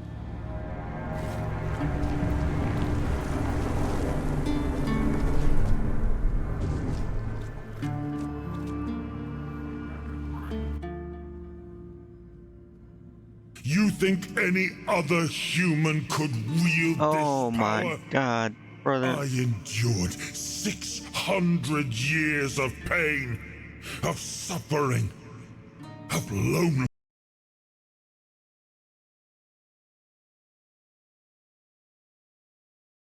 No, I reject your claim. I will reforge Avalon. Perfect this time.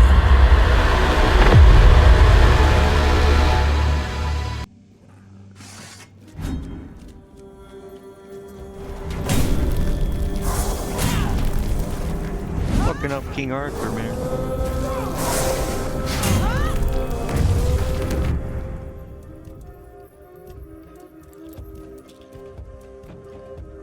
I'm gonna spam food.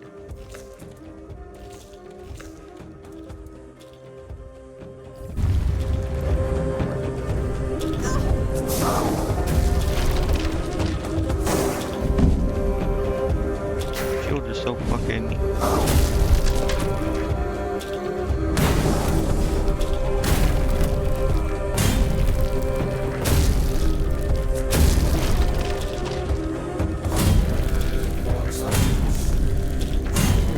wail on it.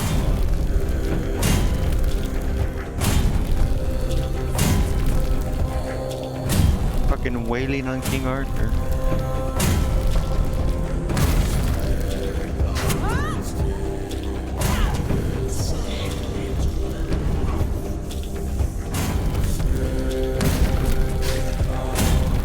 Look at this. You took Arthur's power for yourself. Whatever drove you, need, ambition, or will alone, the strength of a king was now yours to command. Maybe you weren't ready. Maybe nobody ever is. But you decided to try. It's a heavy thing, trying to do right where others have failed. Still, you stepped forward, carrying the soul and every choice that brought you here.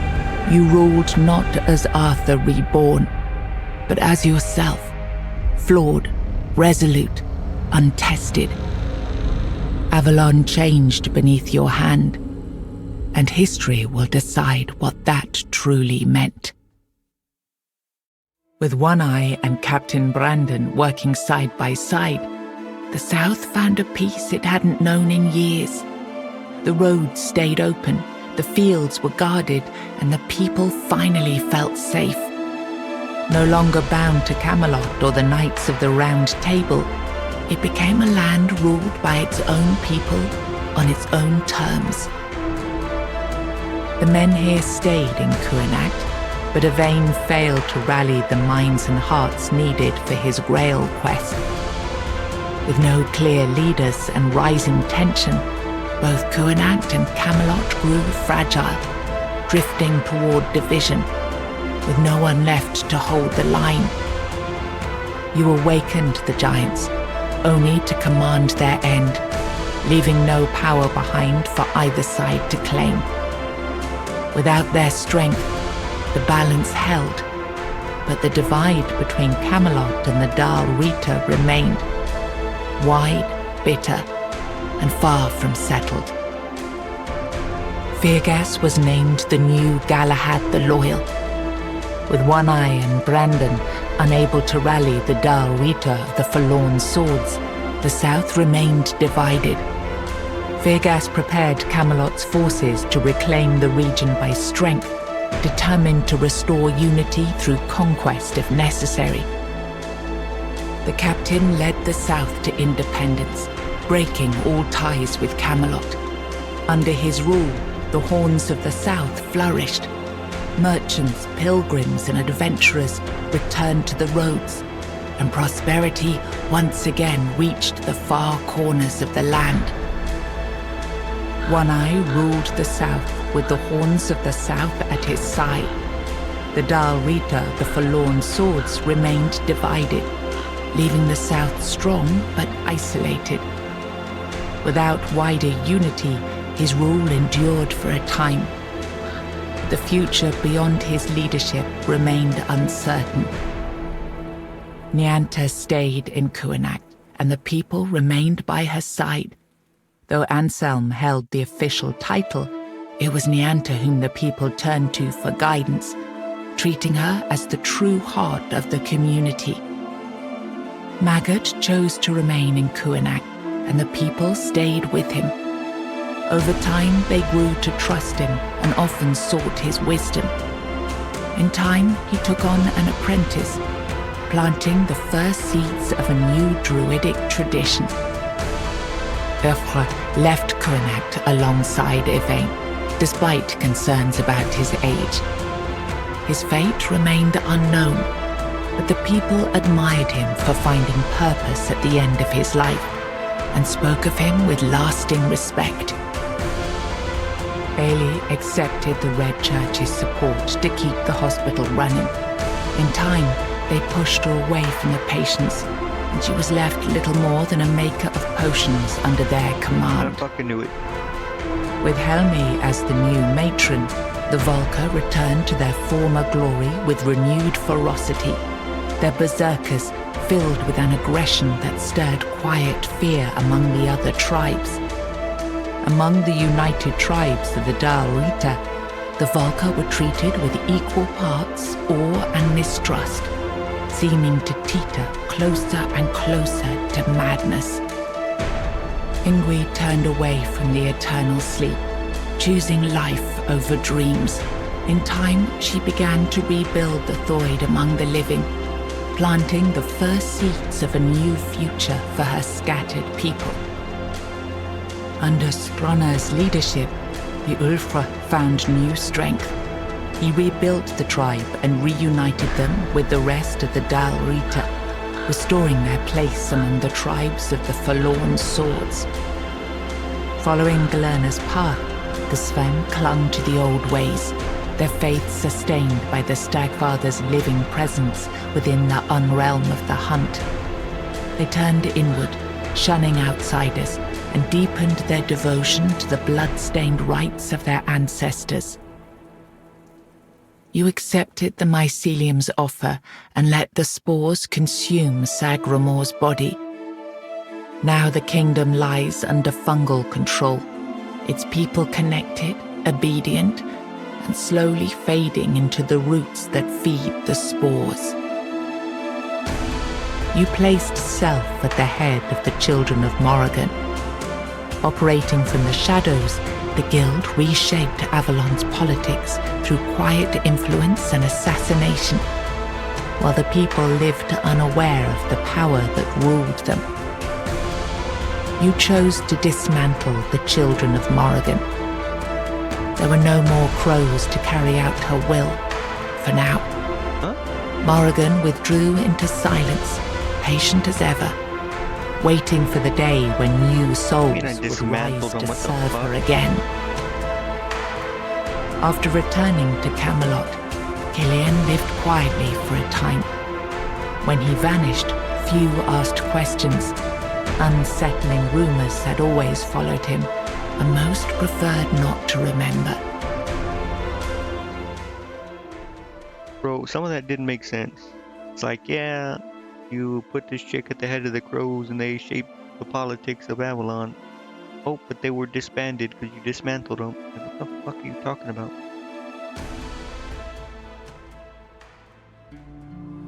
Sure, why not?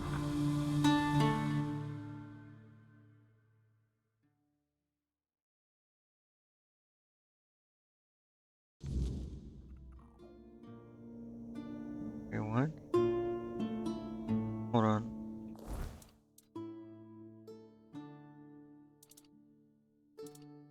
Oh, you can go back. No, I don't want to do that. That was the point of this.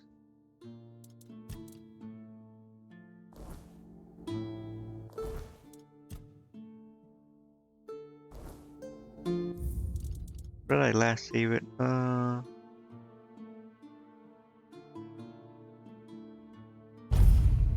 Here.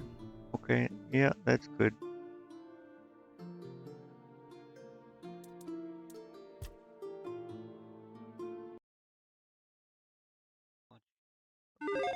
There are many, many zombie games in the world. Open world zombie games, narrative zombie games, survival zombie games, tower defense zombie games. It's a saturated genre, but there's some that you really should play. Hi folks, it's Falcon, and today on Gameranx, the 20 best zombie games you shouldn't miss. Starting off at number 20, it's Days Gone. This open-world zombie action game has gotten a bit of a critical reevaluation lately. Deservedly so, and everybody at Gameranx has expressed some degree of this game deserves better than it got type opinions. Like, when it comes to taking on hordes of undead zombies, this game just gets it. In these moments, this game is so much fun, and the modern PC release is nice enough to include a full horde mode, so if you want, you can just play that.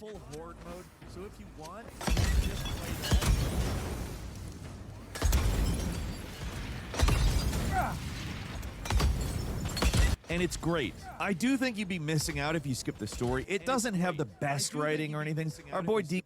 Yeah, I was gonna say I played this, and I remember pretty sure I did most stuff in the game, and I kind of don't remember like most of what happened. It wasn't terrible, but it wasn't like crazy good or unique. Deacon St. John is kind of dummy, and the game's name for zombies, freakers, not bad. never stops being semi-embarrassed. Nobody's gonna call zombies freak. Like, we all know them as zombies. If zombies happen, we'd call them zombies. There's no word that could possibly overtake that. Even if it was, like, kinda zombie-ish, people would still call them zombies. But that's neither an exclusive problem to this game, nor is it impossible to get past a little bit of rough riding when there's actually quite a bit to like. The world's massive. Exploring it on a motorcycle is really satisfying. A lot of the missions are really well designed and interesting. The shooting and sneaking is some of the best in open world games. The controls are solid, the combat is solid, and to be frank, it's easy to get past these problems. If you haven't played it and you like anything I just talked about, it's worth a try. Whether you have a PlayStation 5 or Steam, it just had a remaster. It's easy to play without much hassle, and it's a lot of fun. Yeah, I guess I'll see what I can do. And number 19 is Dead Island 2. The long-delayed Dead Island 2 could have been a Duke Nukem Forever-style disaster with how long it took to come This out, one I and never how often played. the project was rebooted, so it's kind of a miracle the final product ended up being as... Yeah, I played the first one, and I don't know. I know a lot of people shit on it, especially for the animations. I remember when they messed up when they first released it, and they released like the dev version, so you could like go into third person perspective, and fucking the animations were crazy, especially like the melee or kick animation. It looked ridiculous, but and the story again wasn't too good. I remember the trailer though. The trailer got like everyone fucking hyped for it, and then it just turned out kind of disappointing. But it was an okay game. So I never played the second one, especially because of fucking any game that came out on Epic exclusively, even if it was for like 1 year, I just never bothered playing. Solid as it is. It's a no-frills zombie game. It drops you into a large semi-open world location full of zombies, gives you some objectives and side missions, and that's it. The core of the game, incredibly satisfying zombie smashing.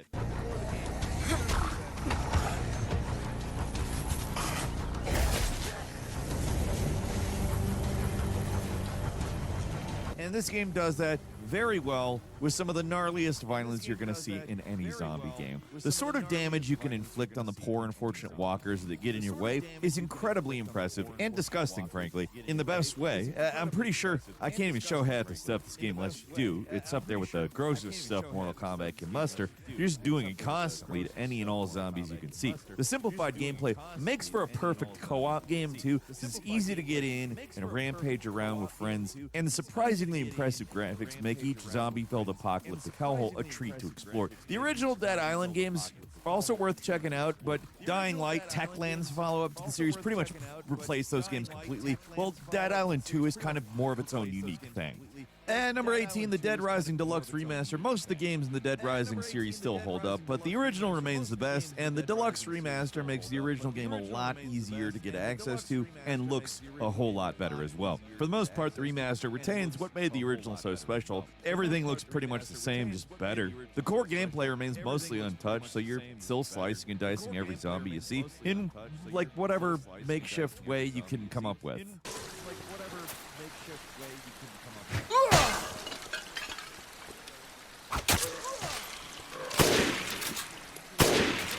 The controversial time limit, still a thing here, so if you can't stand time limits in games, this is probably not the game for you. Still, the mall is the perfect zombie playground. It's just so much fun picking up a weapon and going to town on the mindless, shambling hordes. It's a little pricey currently for what you're getting, but if you can find the remaster on sale, it is definitely worth a try because it's one of the better remakes in recent memory.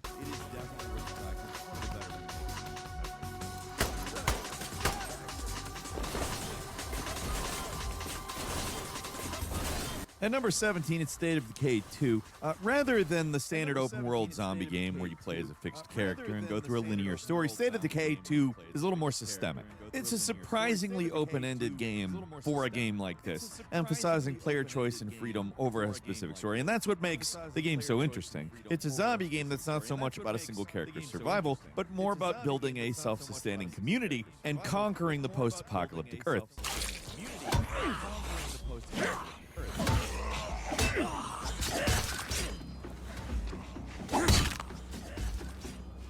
You're not just wandering the world, you have an entire community to protect, and that means going out into the world to scavenge for resources. It can be used to build up facilities in your camp. It's part city builder, part diplomacy game, part open world zombie action game, and while the action parts aren't as strong as the dedicated third-person shooter stuff in Days Gone, the combination of simulation elements makes this one very, very interesting, and one of the more replayable zombie games available now.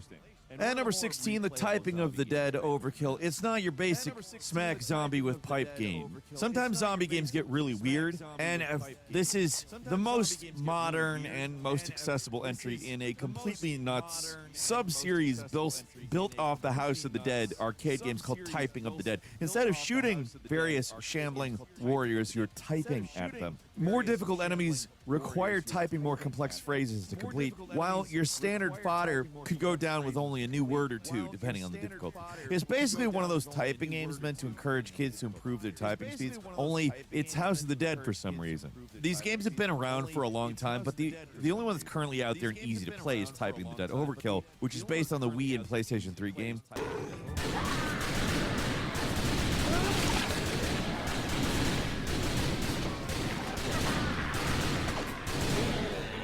It's exactly what you'd expect. It's Typing the Dead, only in the Overkill game, and it's still awesome, despite the fact that it's edutainment, more or less. There's just something really satisfying about these games for whatever reason. They're weird as hell, but they are a lot of fun.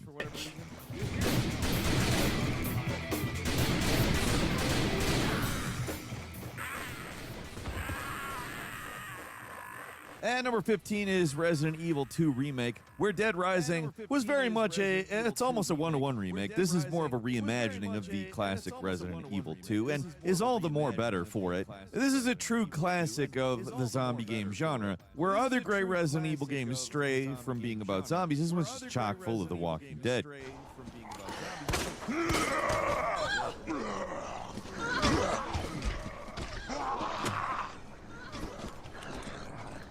What's impressive about this game is how it actually manages to make the zombies scary again after years of Resident Evil games where they just felt like roadblocks more than dangerous enemies. This game is survival horror in the purest sense. You explore a huge interconnected location, collect keys, solve puzzles, find weapons, and kill a whole bunch of zombies while doing it. It's straightforward and it's uncomplicated, and what makes it work is simply how good the game is. The pacing is perfect, the visuals and the controls are excellent, it's scary as hell when it wants to be. It's one of the best zombie games and one of the best Resident Evil games, which you think wouldn't be mutually exclusive, but since Resident Evil 4 came out and introduced an entirely new type of monster, I would go as far to say as it doesn't really fit the traditional zombie archetype, and since then the series strayed farther and further from what is a zombie game. Resident Evil 2 I can safely say is a zombie game, not just a great zombie game though, it's a great game, period. Not just a great zombie game.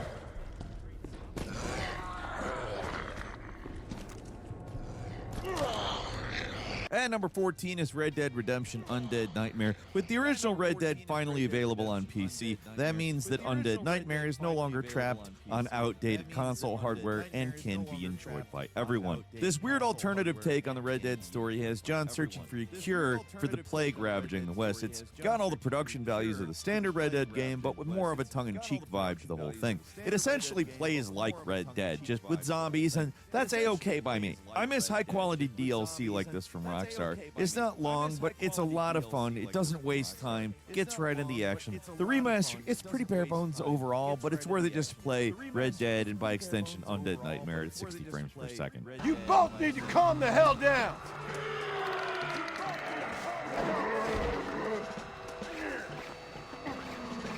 Maybe this will remind you how to behave. What is going on?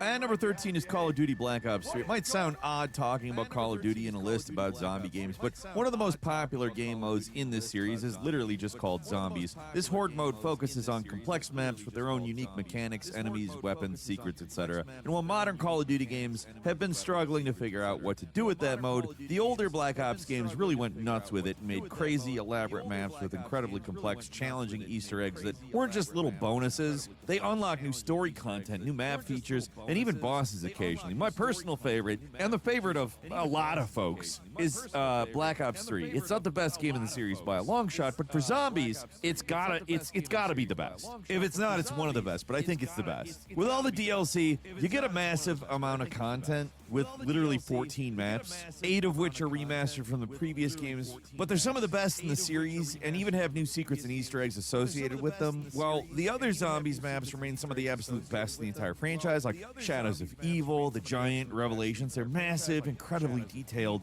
and they're just fun maps to play while being wildly different. The variety and complexity of the maps, it's second to none. I mean, Shadows of Evil alone is like its own mini campaign, and the setting's just awesome. I'd play an entire game set in that jazzy retro future world thing. It'd be awesome. It's still very much classic Zombies also. With Black Ops 3, they hadn't introduced features meant to ease new players into the experience, so it can be pretty overwhelming at first, but for my money, there's some of the best maps ever made for the series, and there's tons of them. If you're into Call of Duty Zombie Horde mode at all, this is the game to play. It'll keep you busy a long time.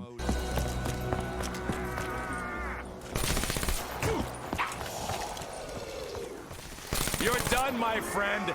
Done! And number 12 is Dying Light, the true successor to the Dead Island games. It's also better in pretty much every way. While this game did get a sequel, and Techland has done a lot to improve it, the original is probably the best game in the series. The way it combines parkour movement, fast, positioning-based combat.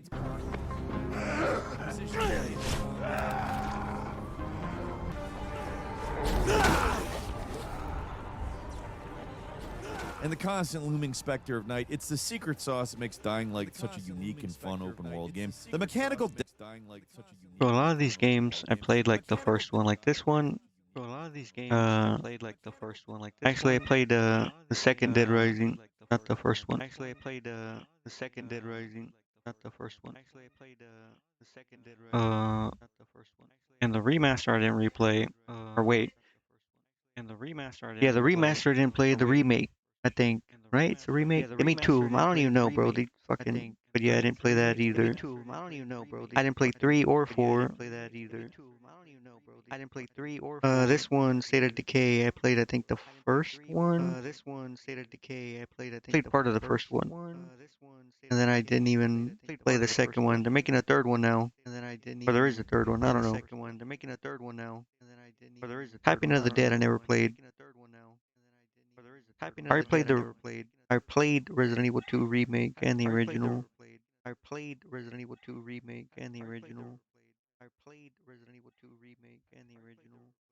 don't think I haven't played any of the Red Deads actually. I should play the second one.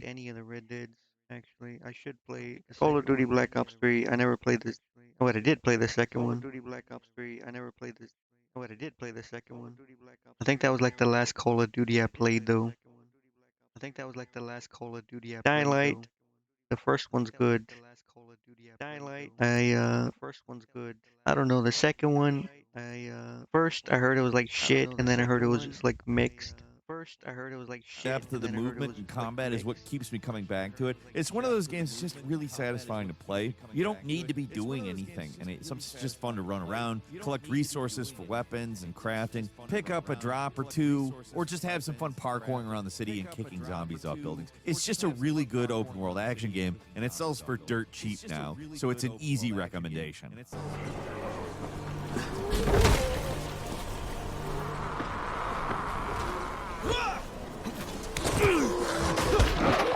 At number 11 is Killing Floor 2, where Call of Duty Zombies gets fancy with all the wonder weapons and complex Easter eggs. Killing Floor 2 sticks to what it does best, and that's fighting hordes of undead freaks with a team of friends. Bro, this game, I played it, I leveled up, I did not like it.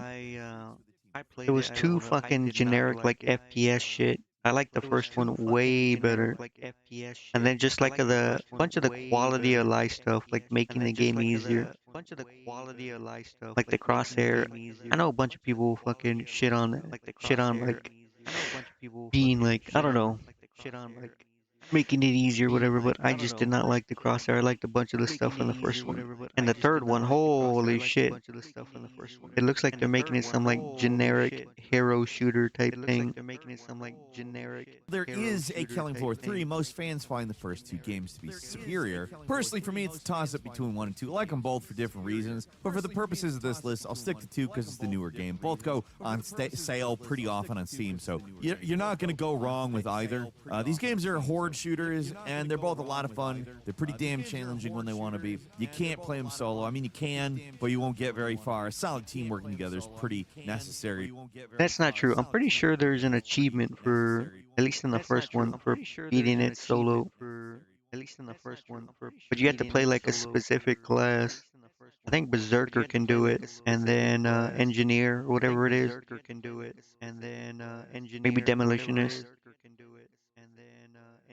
Maybe not on the highest difficulty. On the highest difficulty, I think you have to play with multiple people. And even then, there's like metas and shit. You have to certain classes, certain weapons. But it was still fun. To survive for very long. While the AI sucks, the shooting is great, and the tactical options offer some real depth to the experience. God here. Hurt like hell.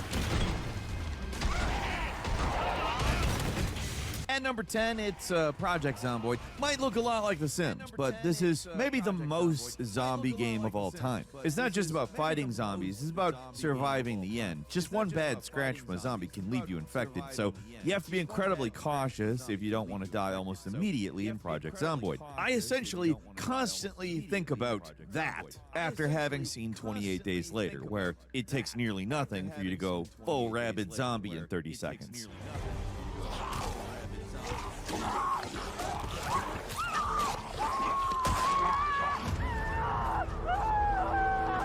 Bro, this game, like I seen a lot of people play it. I saw Moon playing it. I think he was playing a mod though. But like, people played it and told me about it, and I tried playing it, bro. I don't know. It seems so weird. It seems.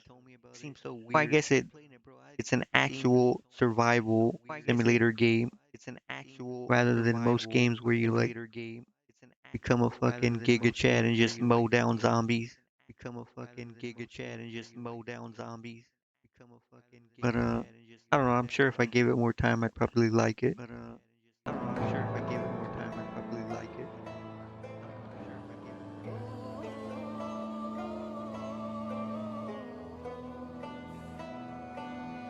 Anyway, even if you're careful in this game, you're probably gonna die. Simple things like broken glass can lead to untreated wounds, which can lead to infection and eventual death. Zombies are your primary concern, but they're hardly the only thing you have to worry about. Hold on one second.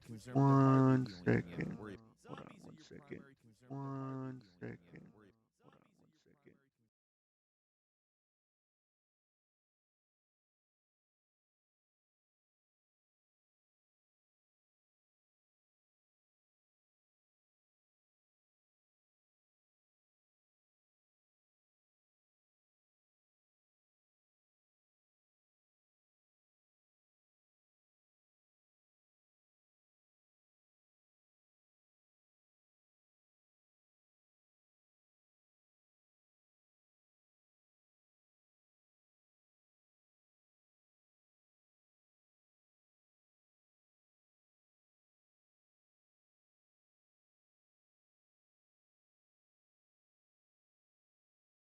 You have to stay warm and clothed. You need medicine if you get sick, food and water. It's abundant at first with canned food in every house and water you can drink straight from the tap, but as the zombie apocalypse gets worse and worse, all the creature comforts of modern life, they just go away. First, electricity goes out, then the water, then all the food starts going bad, and slowly but surely everything just gets more and more scarce. Survival in Zomboid is extremely difficult, but if you manage to get through the initial danger, then things do actually get a lot easier. It's a fascinating game with a lot of simulation elements to keep things interesting, even when the immediate threat of death goes away. It's not a game for everyone because the simple graphics and complex survival systems make things tough, but it's one of the best survival games around, period.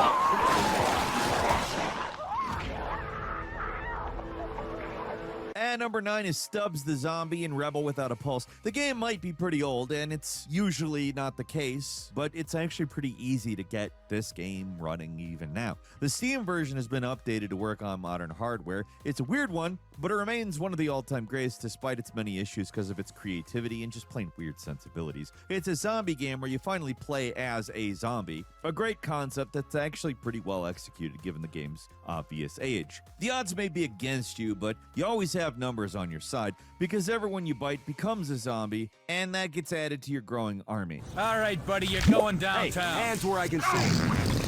Someone light a match. Go, go, go!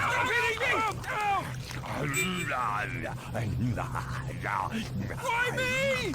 Woo! You thought about changing your diet? You really should. That's the game. You progress through the levels, bite everything that moves, and eventually build up an unstoppable tidal wave of death by the end of the mission. The whole thing is extremely goofy, but the gameplay is brilliant. I'd love to see a modern game do something similar and expand the gameplay, but even if a better game did come along, there'd be nothing else that looks or sounds quite like Stubbs the Zombie. It's one of those games just truly unique. The developers might have been a little too ambitious for their own good. Not everything in Stubbs works, but it's an oddity that I can't help but respect. It can be pretty janky sometimes, but it's still really fun, even now. There's something inside my brain! He just ate Bob's brain! Sit!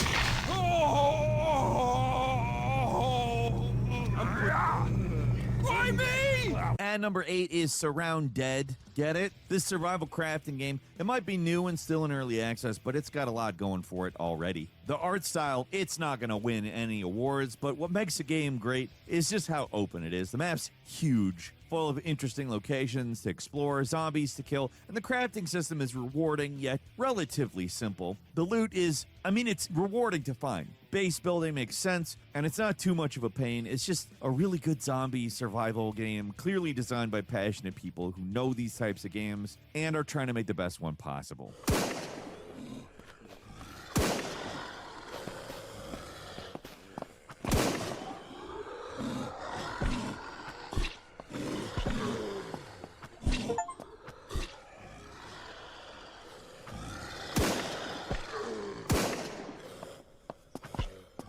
And number 7 is Plants vs. Zombies. The original is still the greatest, because with the wild 3D multiplayer games, which I was tempted to put on this list, because they are interesting, they are almost impossible to get running these days because of EA's god-awful client. Seriously, I tried to install them, and they will not work for whatever reason on Steam. It's absurd that such popular games from a huge company like EA, I mean, they don't actually make them work anymore. Like, you could buy them in theory today if they were playable and people wanted them, which, by the way, there are people that want them. But anyway, Plants vs. Zombies. The original mega hit is a tower defense game where you hold off swarms of zombies from invading your backyard with the power of plants. It's dumb as hell, but it works, and the core game is so simple and addictive. It's just super fun. It looks rough on modern displays, but at least the version on Steam is easy to pick up and play. You'd think at some point they would have made an HD port of this, but this game is still in SD. But at least the core gameplay is a lot of fun. It's simple, doesn't require a ton of strategy or intense planning, but it's so addictive in its simplicity. It's more active than I your don't think I've standard ever idle actually game. played this. I might have played this. Never played Surround Dead or Stubbs. But not as intense as a more direct involved tower defense game. It's just a perfect balance, and the sequel wasn't even able to hit quite there. Plants vs. Zombies is I starting know to they show had its like age, for sure, a but it's a as combat addictive as one, it like ever an was. FPS one, didn't And they? number 6 is Oregon Trail. It's Oregon Trail. You know, you died of dysentery, only instead of a covered wagon, you drive a hatchback. Oregon Trail is I played still this fun for a even little now, bit. and the zombie-infused version is a lot of fun as well. It's not one of those games you're going to play an absolute ton of, but it's only $5 on Yeah, Steam, so it I doesn't played it matter for like that an much. hour. It could have been half-baked shovelware, but the developers actually put in effort to make it a good game, not just a joke title. With a lot of games that come out with an attempt to leech off the popularity of the zombie game or the nostalgia of some random old game, Oregon Trail is one of the better ones. Period. It might sound like a shocking thing to say, but it's absolutely true. It is a really good version of Oregon Trail that is zombie themed. That's literally it.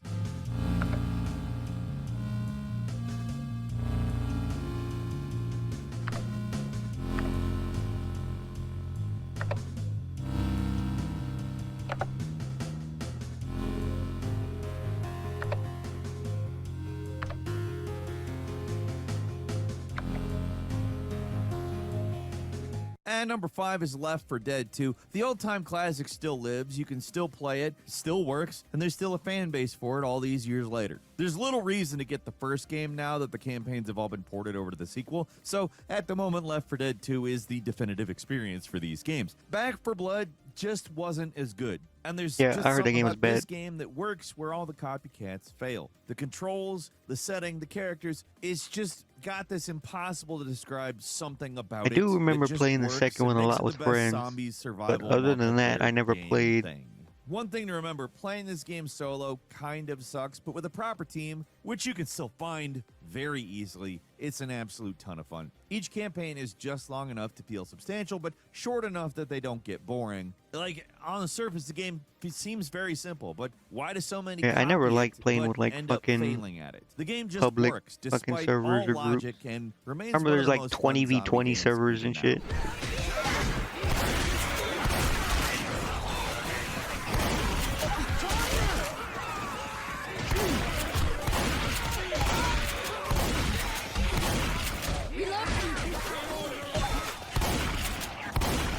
And number 4 is They Are Billions. This game transplants the idea of a zombie horde mode into an RTS, taking a somewhat stale genre and infusing it with a new life. This game is the turtler's delight. Somebody who is definitely turtle enough for the Turtle Club would like this. It's an RTS game where you're almost entirely focused on building up walls and base defenses and rarely ever have to worry about leaving your original starting position. Every few minutes, a new wave of infected attacks your base. Using a combination of units, heroes, and defensive towers, you have to hold them off. I remember seeing game this, but I wouldn't never be played it. all that interesting if it was just like I played, was it The Last Spell? I remember wanting to play this, but I never fucking actually played it. easy, and that's why it's incredibly hard. Misjudge the earlier waves, and your base will quickly get overwhelmed. If the Horde manages to breach your defenses, the game is pretty much over. Just barely surviving isn't enough, and they are billions, at least in the game's core survival mode. Along with randomly generated survival maps, there's an entire campaign mode, and while I can't speak to its quality, there's a lot of content there at very least. Even if you don't mess with the single-player story stuff, there's more than enough here to keep you busy for a long time. They Are Billions is extremely unforgiving, but also incredibly addictive.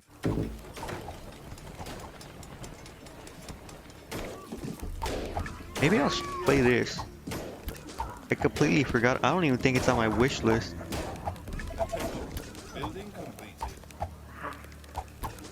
And number 3 is Zombies Ate My Neighbors, an SNES classic. Maybe I already have it. Buy it now bundled with Ghoul Patrol on almost all major platforms, including Steam, so you're not just stuck with the SNES. Don't bother with Ghoul Patrol. That game sucks, but Zombies Ate My Neighbors is an all-time classic for a good reason. This game is 55 levels of non-stop mayhem where you and a buddy have to save your neighbors from the undead menace, along with pretty much every other kind of horror monster, before they all die and you lose the game. Every level's the same. You hunt down your neighbors on the radar, rescue them before they die, which is not easy. Zombies Ate My Neighbors is notorious for its difficulty. It's hard, but in sort of an arcade way where it doesn't really matter that much if you finish it. It's one of those games that's best played with friends, just jumping in, seeing how far you can get before you die, and then shutting it off. What makes it great is just the excellent and varied level design. The creative weapons, you could use like squirt guns, packages of soda that act as grenades, weed whackers, and frozen popsicles that you throw like ninja stars, along with a crazy variety of enemies that goes well beyond the standard zombie. It's a really fun arcade-style game.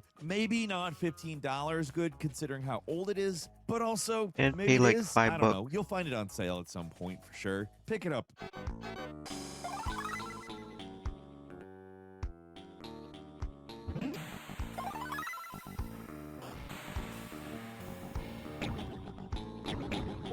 I think it's next month some games come out that I was looking forward to. I need to check.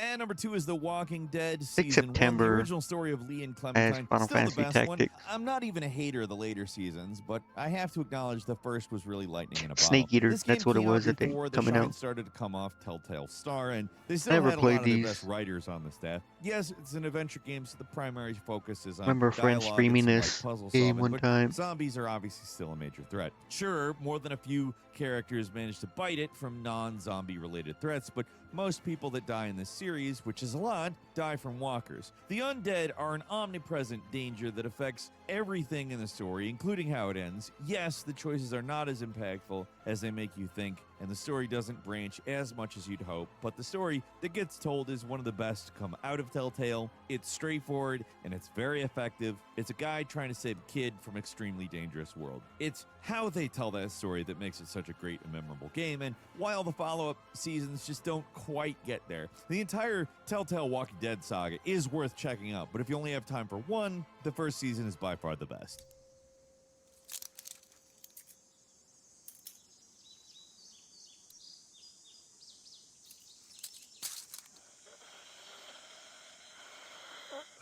Officer?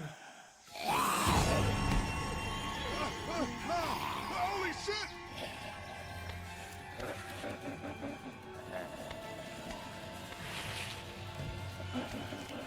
Get away from me!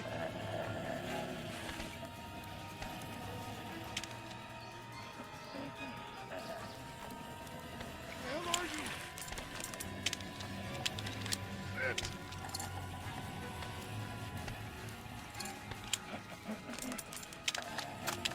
Don't make me do this!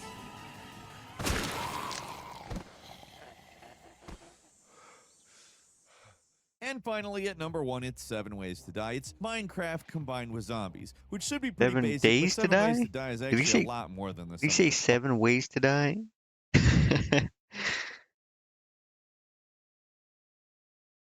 Okay, yeah, this one I played a lot. I played like when it was still very, very early, and then I played when it had like 1.0 release. I think one time, like before that. And I'll probably play again with some friends again. Maybe in the next update. Not this one. Apparently this one was really bad. Like the storms just caused a bunch of like performance issues and shit. and then some other stuff they changed. Maybe probably play with mods anyways, but whenever they add bandits, I'll probably play.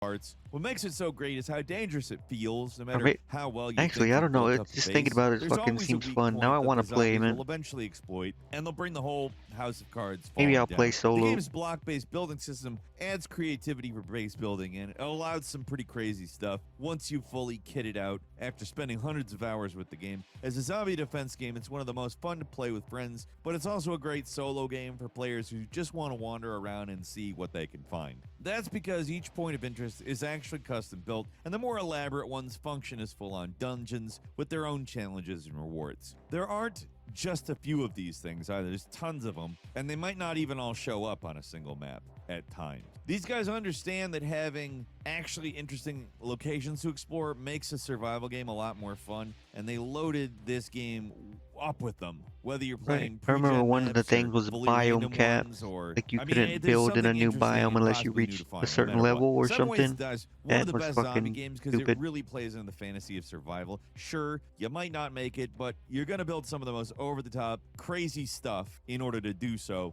And if you're just a loner out exploring, you're gonna find some crazy elaborate location to get lost in. It's not the most beautiful game, which is kind of inevitable with a block-based world, but it's a game that gives you a ton to do. It's easy to overlook the dated visuals because of this, and it's just fun.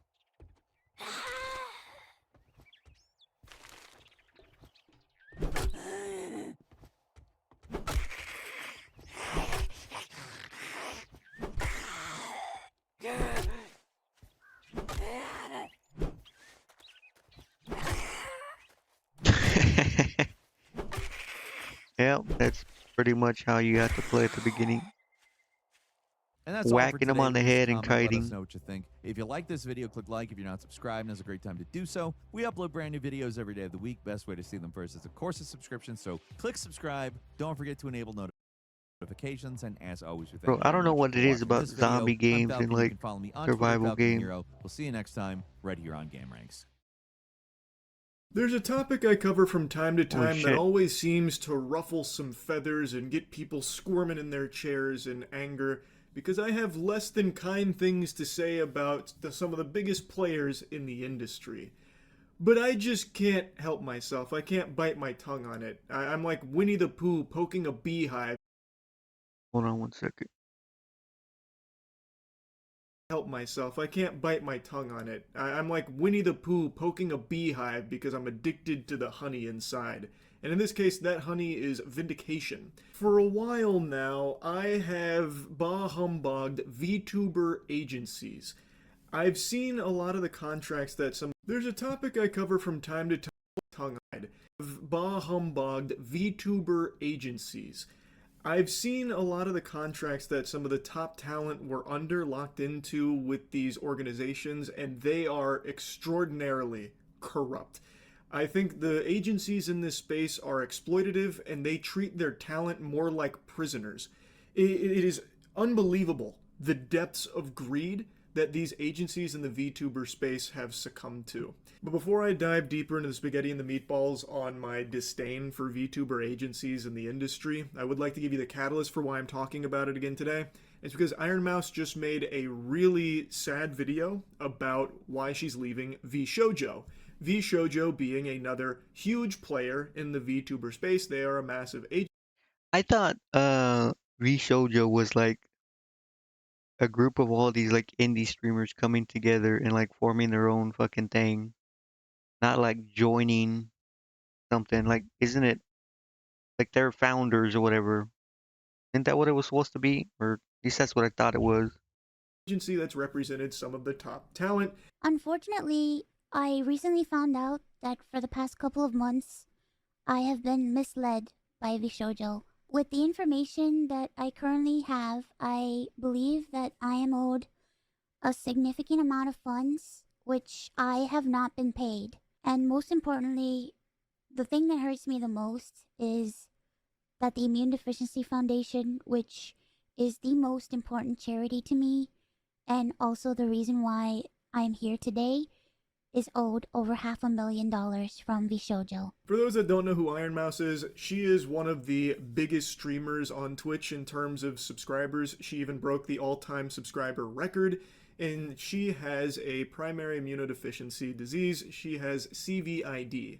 So she does a lot of charitable work for this organization, and apparently she's just discovered that VShojo hasn't fully paid what they owed her personally, and they haven't paid the money that they owe to the charitable foundation that she was fundraising for, something that she does often, but VShojo is required in this process because they handle her money in certain cases, which is not uncommon in the space. Like, I'm gonna get deeper into like a lot of things with VTuber agencies that I've tiptoed around quite a bit. If he's gonna get into like VTuber agencies, does that mean he's gonna fucking talk about HoloLive?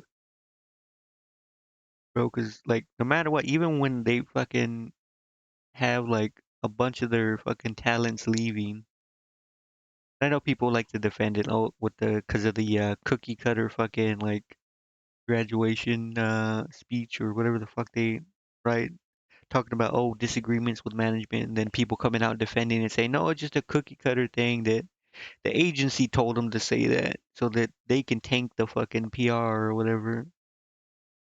But come on, bro. Like they have a bunch of their talents leaving fucking within like a year or two. And some of the biggest ones too, like fucking Gargura. In the past, but I don't want to like fully go into the weeds of it here. But let me just go ahead and explain where that number's coming from, the $500,000 owed to charity that VShojo still hasn't paid.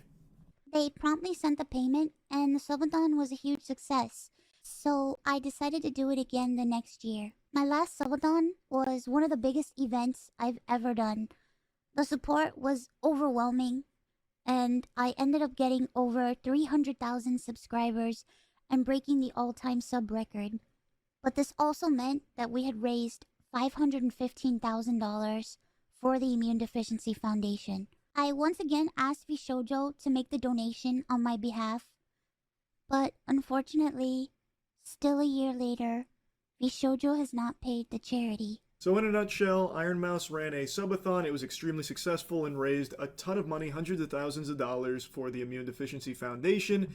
And VShojo did pay it out the first time around, but when she came back for the second time the following year, it was even bigger, it broke records, and it raised over $500,000 that were supposed to go to the Immune Deficiency Foundation that has still not been paid out to the charitable organization to this day, according to Ironmouse.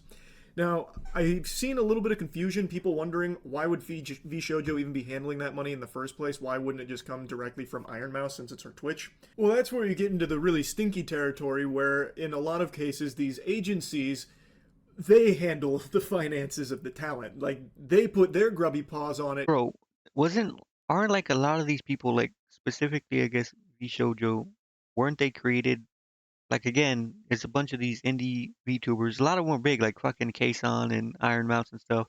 They were already big when it started, weren't they? Shouldn't they have like managers and shit looking at their contracts and stuff before they sign to these agencies? Because like I said, maybe not all of them, but I know at least fucking like Kason and Ironmouse should have had like managers and people they could like look at this stuff. Before the talent does. So it's not uncommon in the space for the agreement between talent and agency to have the agency directly handle like their Twitch subs and their Twitch revenue and their Twitch ads, that kind of thing. And in the full video, Ironmouse goes deeper into this, so I highly encourage you to check out the full thing for the entire scoop. Oh, okay. But in her case specifically, Maybe I'll that was watch actually that. kind of appealing to her because then she would be able to stay even more private because she really values her anonymity. So having okay. VShojo involved in that process was actually kind of a big deal to her. Can't they like, I don't know, bro. Aren't there ways to like handle it yourself, but through like a proxy, like a fucking, I don't know, have like an LLC and then just have someone else manage it or whatever, like a fucking friend or family member. Not a family member, I guess people will check that, but there's ways to do it, aren't there? I'm sure like they should fucking have looked into it or something at least, right? There's no way they just fucking like, yeah, just let people handle my shit. I don't know, maybe I'm just fucking cynical or pessimistic or whatever, and I just don't trust people. And I'd be like, fuck that, I'm handling it myself. And for previous fundraising through Tiltify, it wasn't a problem, but when it came to the subathon money, since it was going through Twitch subs and everything, it meant VShojo was going to be involved in this process. And the first time it was fine, it apparently went off without issue, but this time, when the money was even higher, well, some kind of screws must have went loose over there at the VShojo headquarters. I guess that shit just fucking burst into flames or something, and they just haven't got around to it. They're still putting out some fires, and they'll get to it any day now. VShojo would be responsible for donating that money on her behalf, an obligation that they still haven't fulfilled all this time later, according to Ironmouse. It's diabolical, withholding over $500,000 to charity, and also withholding money that Ironmouse is allegedly owed as well. And what's even crazier is how unsurprised I am by it. Now, full disclosure, I didn't know too much about VShojo's inner workings. That was one of the few agencies I wasn't super privy to on like the behind the scenes of. But I'd always heard good things, but I always had skepticism because of how the industry functions at the agency level from the other ones I know. And this kind of dirty, scummy, greedy business is just so standard for these agencies in the space. It is sickening. Now, VShojo is going through big turbulence right now. They're losing some of their top talent. Like, even before Ironmouse's video, about a month ago, they made a post about how Giga was going to be departing VShojo. And then just 48 hours later, they announced Zin would also be leaving VShojo, one of their original members. So there's definitely been some, curious Georges out there wondering what's going on at VShojo that's got everyone leaving. What's this exodus from VShojo all about? Fun fact, Giga is actually with us at Cheeky now. We're not like a VTuber agency. That's not what I'm trying to get across. Our soap. She really likes our soap, Cheeky soap.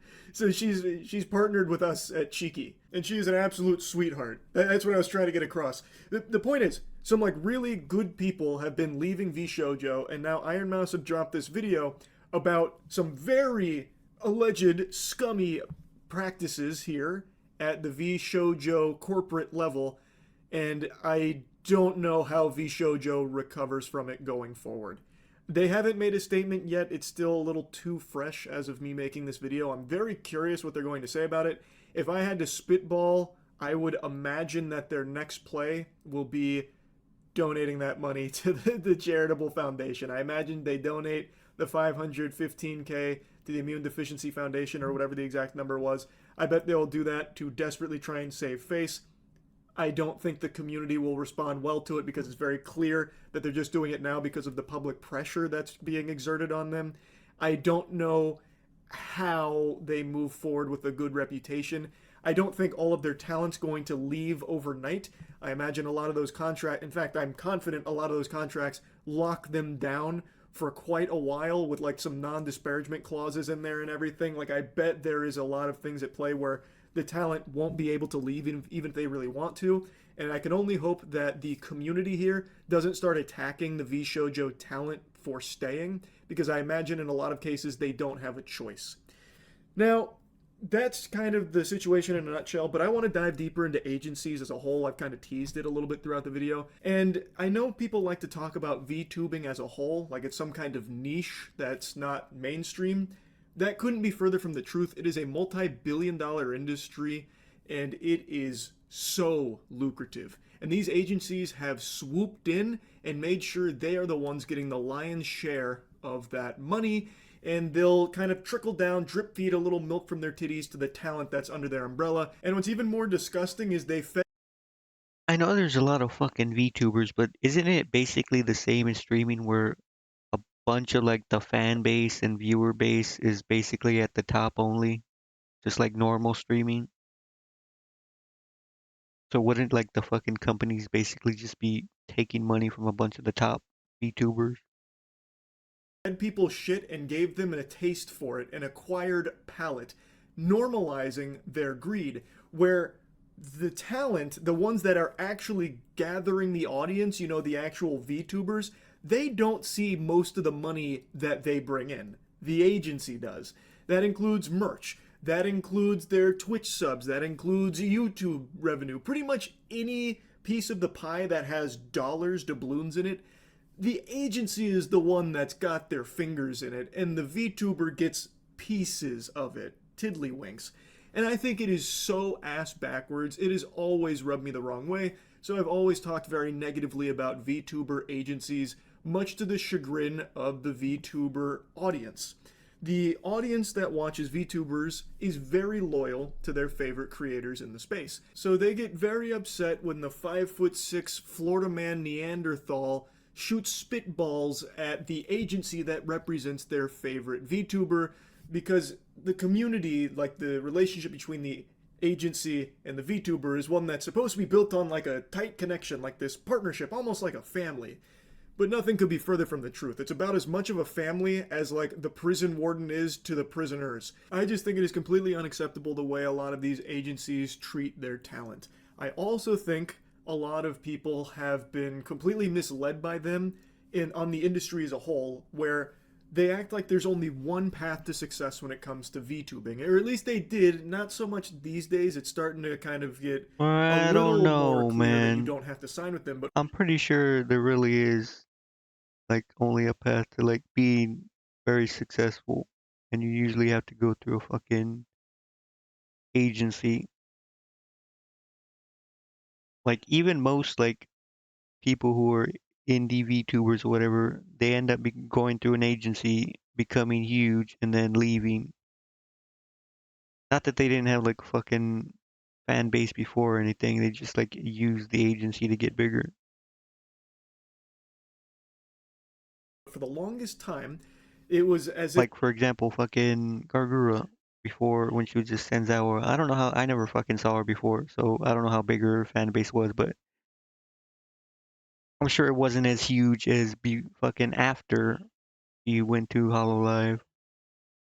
if there was only one path to success in the space, which was signing with an agency, where they basically give you a career. They grow you through their network. They give you all the tools to grow, but they basically own you. And I know the argument a lot of people make is, well, they gave you your career. You do owe them like 90% of the money that you generate. That makes sense. Without them, you were nothing. I wouldn't say 90%. I probably wouldn't even say like fucking half, man, but I'd say a decent chunk. And I just think that is completely delusional. I think you've been brainwashed to think that. It's a little different nowadays where so many people are doing really well independent. There are so many independent VTubers that are crushing it, and a lot of formally contracted talent for agencies have left to be indie and are still doing really well. So it's being proven that you don't need these agencies to succeed as a VTuber. And I understand, like, you know, they do help speed up the growth of the career because then they just plug and play to like their network and just have eyes on you by default. But from everything I've seen, it just never really seems worth the trade-off. Like, you never get a better deal. So like, let's say you start with them and then you explode and become the biggest VTuber in the world. All the ones I've seen, the contracts don't scale with that success, so you still are locked into a bad deal. And now the agency just makes a killing off of your success, and you kind of stay in the same spot, more or less. Like, it just doesn't ever really feel worth it to do that when you can still be very successful without these agencies.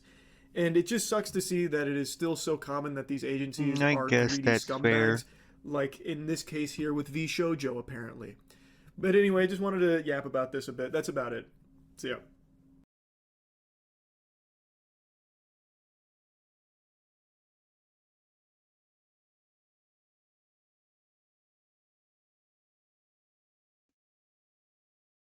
On the night of January 19, 2019, an Uber driver named Albert Castro picked up a passenger from a bar in Citrus Heights, California. This passenger was 32-year-old Chu Vang. He'd been partying at this bar for many hours and was completely intoxicated. However, picking up inebriated passengers from bars was part of Albert's daily routine, so he didn't think much of it. What he didn't know at that time was that picking up Chu would soon put his life in grave danger. Fortunately, he captured the whole incident on his dashcam. Things started off fairly normal, with Chu sitting in the front seat and trying to strike up a conversation with Albert while in his drunken state. But then, out of nowhere, he started freaking out and saying things like, "You're gonna crash." Albert tried to calm things down and reassured him that he was not gonna crash. What Albert didn't realize, however, was that Chu wasn't fearing for his own safety. Instead, he was making a threat. Because just a few seconds later, he did this.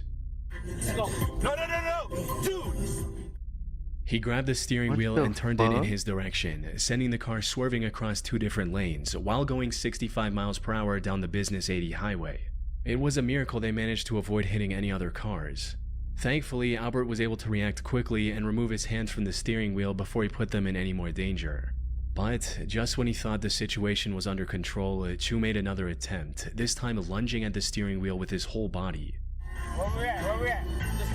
Mac Road, man. We're going toward Mac Road. Yeah, where we at? You gotta let go of my hand, bro. Think so. Where we at? We're heading downtown. We're going to South Sac.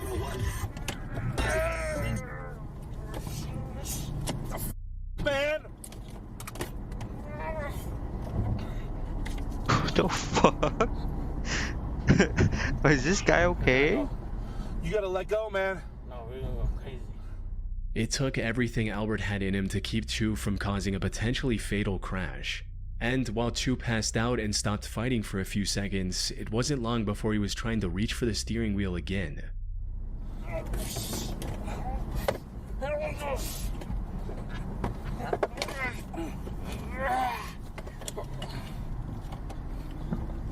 I love you, brother. We're not gonna die, man, but you gotta let go. No, I love you, brother. You gotta let go, man. I love you, brother. Fortunately, by this point they were already stopped, albeit in the middle of the road. But what made this situation even more disturbing was Chu's complete lack of awareness and concern for what he just did. He's even heard saying the words, "We're going to die," like it's nothing. After catching his breath for a short while, Albert finally managed to call the police and explain his situation. Ma'am, I'm in the middle of the freeway. I have a drunk Uber passenger grabbing my steering wheel. No. We're just south of 99 and 50. Chu was arrested and later charged with DUI for trying to take control of a moving vehicle while under the influence. Now, I wasn't able to find any reports on the conviction he received, as it's a pretty niche case without much of any news coverage. But given the video evidence clearly showing him committing the crime, there's a good chance he was hit with a felony and will never be allowed to drive again. Why was he in the fucking front again? Is it only a two-seater? It's disturbing to think about what could have happened if Albert didn't have the reaction time to stop Chu before he managed to crash the car. But let's be honest, a lot of people probably would have just February 10, fucking knocked that fucking guy out. 38-year-old Uber driver Christina Spikuza picked up a man wearing a ski mask from the small town of Pitcairn, Pennsylvania. Hi, Fortunea. How are you? Bro, I'll be honest. I'm pretty sure most people would just see that guy and be like, nah, fuck that. Fuck that, bro. Today?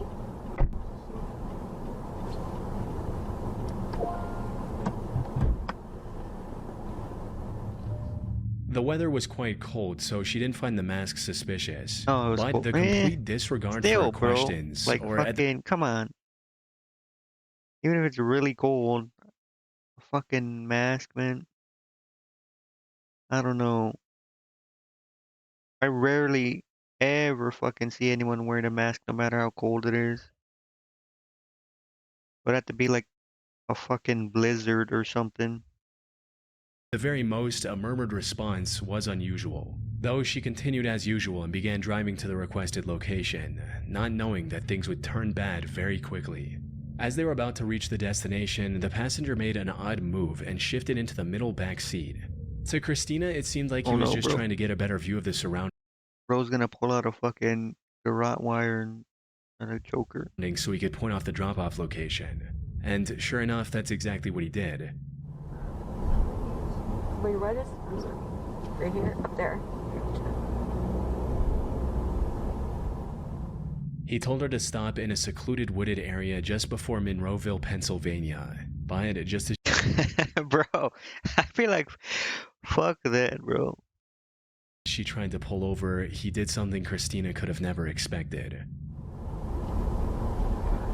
I'm sorry? Keep driving. You've got to be joking. Keep driving. What are you doing? This is a gun. Keep driving. No, it's not. Stop. I can't show the visuals on YouTube, but the back passenger presses a gun to her head, grabbing her ponytail with his other hand, and instructs her to keep driving. Christina tried to stay calm and reason with the passenger. Unfortunately, he had no intention of showing any mercy. Come on, man. I got a family. What are you I got doing? a family too. Now drive. What are you doing? Drive. Please stop. Drive the car, miss. Why Just are you drive. doing Don't this? Don't make this so noticeable. Just drive. Why are you doing this? Just drive the car. A few seconds later, he grabbed her phone so she couldn't call for help. He also noticed and disabled the dashcam that had captured everything to this point. Tragically, this also marked the last time Christina was seen alive. Her family reported her as missing when she failed to return home that night, prompting an immediate search and rescue effort to locate her. And after 2 days of searching, Christina's body was discovered face down in the woods near Monroeville with a bullet wound to the back of her head. Damn, After bro, further fucking investigation, authorities shit, also man. found her car, which was somehow back in Pitcairn. Fortunately, this discovery allowed investigators to recover the dashcam footage, as well as dust from the passenger's fingerprints. Combined with the information from Uber about who booked the ride, these clues led investigators to identify and arrest the suspect 5 days later on February 17th. This turned out to be a 25-year-old man named Calvin Bro, I Crew. don't- Calvin denied the allegations and refused to talk about I'm his not gonna motives. say anything. But the records from Christina's phone showed that he tried to access her Bro, I banking apps fucking- multiple times after he'd already shot her in the head. Put simply, this was a robbery gone horribly wrong. I don't know, bro. He I stood would in front of a trust jury no in one. February 2025 and was sentenced to life in prison without the possibility of parole for this cold-hearted crime. Good. You know what?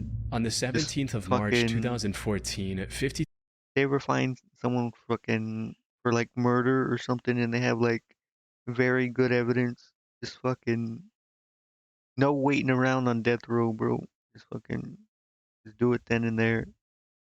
22-year-old John Williams picked up an Uber passenger at around midnight from a sketchy area in Chicago. However, what should have been an ordinary ride like any other turned into something that'll likely stick with him for the rest of his life. It began almost the moment the passenger got into the car, as she made a bizarre statement that left John confused. But before he had the chance to fully process what was going on, things escalated.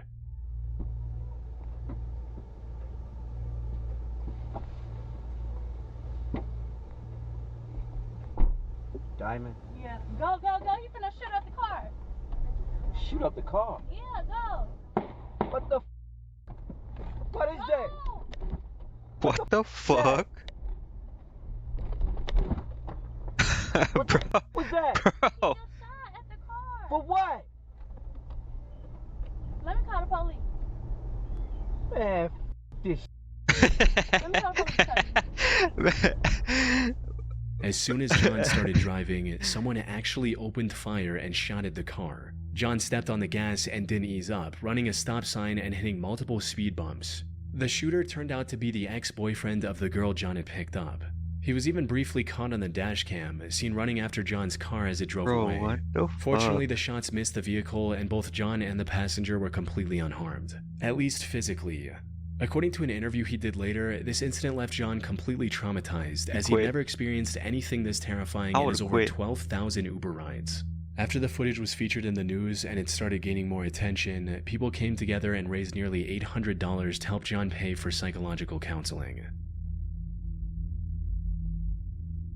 I would've just quit, On the night bro. of September 15th, 2018, an Uber driver was completing a ride in Long Island, New York. It's just fucking hold on real quick. Like an OCD moment, but like OCD fucking ADHD. I just found a video of fucking XCC. Hold on.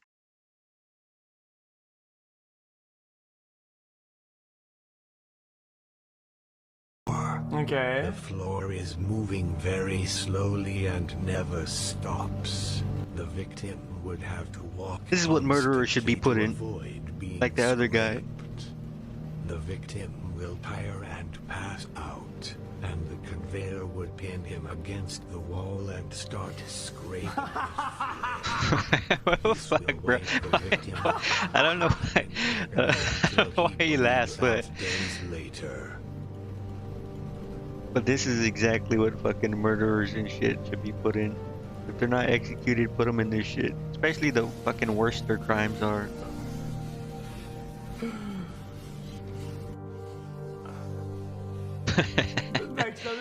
Hey guys, Mr. Beast here, guys. And today we got 10 people against an holy shit in it. What the fuck? Oh, but yeah, that's what it made me think of. When, out of nowhere, he was intercepted by another car driving dangerously close and trying to cut him off. So I'm going to the right? No, go through this light. Go through it straight. Straight. Yeah. Okay. Now what do I do? Go to the top of the hill and you'll see a light. We'll make a right. Okay. Whoa. What's going on there? Doing? Oh my goodness. That was That was a weird. little weird. The other driver then pulled ahead of the Uber and blocked the road with his car. He then jumped out, approached the Uber, and started banging on the car's window. What's that? You blew the right leg. Get the out of the car right now. Just go. Go around him. Go around him. Oh my god, this is crazy. Nah, bro. This was an fucking just zoom up to him, man. Fucking that bitch right there in the fucking passenger seat. Just fucking, she didn't want to get out the way. That's her fault. extremely dangerous situation. The other driver was angry and could have potentially had a weapon on him as well. One wrong move, and all three people in the Uber could have easily lost their lives to what looked like either road rage or an attempted robbery. Fortunately, the Uber driver made the right decision and kept his car locked. But when he tried to leave without getting into a fight, the other driver got back into his car and started chasing them. 911, tell them we're being chased. Hi, I'm in an Uber car and we're being chased by another car who was threatening the driver. And we're on Vernon Valley. And he's pursuing us right now. He's pursuing us right now. He's chasing us in a car, in a white car. They were also approaching a red light, which made them panic even more, fearing that stopping would give the other driver a chance to get out and threaten them again. Coming up to a light. Now we're coming up to a light. I'm scared because We're gonna have to go through it. We're gonna have to go through it because this guy is he jumped out of the car. We're in a Tesla. But then something incredibly lucky happened that none of them saw coming. Not only did the light turn green as soon as they approached it, they also found a cop car that was already patrolling the area. No, we have the passenger. There's a gentleman who stopped us and tried to have a fight with me, and he started pursuing us. He jumped out of the car. Yes. Yeah. Yes, that yeah, guy. that's him. That's him. That's Don't him. go anywhere. That's him. Stay here. The cop managed to pull him over, allowing the Uber to drive away safely. And according to the video's description on YouTube, the driver was later arrested for driving while intoxicated. Of course, it's still it was a unclear what the fucking driver's dumbass drunk intentions fuck. were or what would have happened if the police car hadn't been there when it was. Bro, anyone that drinks and drives, or you know what, not even drinks and drive, anyone that does any kind of fucking thing that alters your state of mind in any way and drives, nah, fuck that. You're fucking putting other people's lives at risk, not just their own. Throw them in fucking jail, On the man. 22nd of March 2020, an Uber driver picked up his passenger in Washington, D.C. and was looking for the right time to merge into traffic, when a random man suddenly opened the front passenger door and got into the car. Good day, Ben. Okay.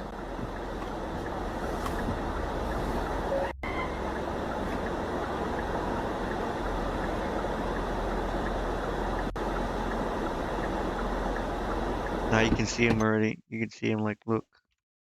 You see him in the fucking side. Can I help you? Where that money at? You need to get out. What? Man, what the f*** you doing? Stop paying me. Where that money at? I don't have any money. Stop paying me. Where's that? Right now. Give I it to don't me. have right cash. Now. It's digital world, bro. Man, give me your wallet. I don't have it. Give me your wallet. Right now. Give it to me. He began threatening the driver with a gun, asking for his wallet. Most people in this situation would likely panic and hand over whatever the robber demands, which is the right thing to do in most cases. After all it takes is one wrong move for someone to lose their life while being threatened with a gun. Was he However, part of that group? It looked like he was, right? Like, you see these... Nah, there's no way that chick looks like she has a kid, right? Like some kids. There ain't no fucking way, bro. It's just some random guy. Look, see this guy, like, runs off. These two dudes turn around. Can I help you?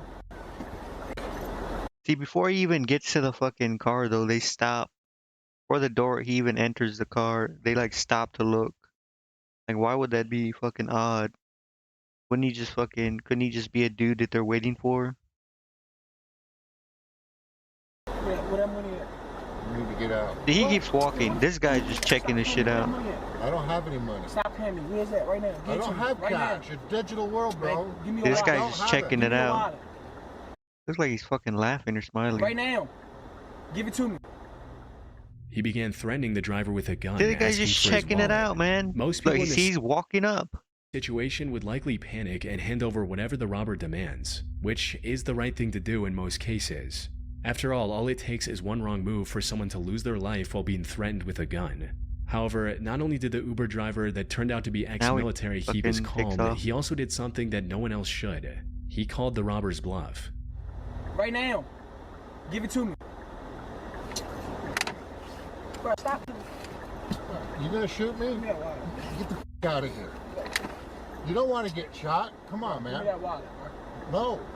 Bro, stop playing me before I hit you right here. Give me that wallet, bro.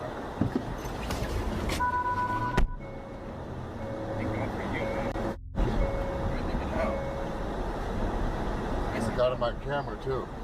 Oh, look at you. Awesome. I'm not gonna lie, I'm super grateful for you right now. Well, ex-military. Yeah. Yeah, I mean, it's insane. Before things could escalate any further, he stepped on the gas, forcing the robber to quickly step out. His actions may have been a bit reckless, but in the end they turned out to be the right call, as they saved both him and his passenger from losing everything. Unfortunately, there doesn't seem to be any follow-up information available on this case. Hopefully the robber was identified and taken into custody before he attempted to harm any more people.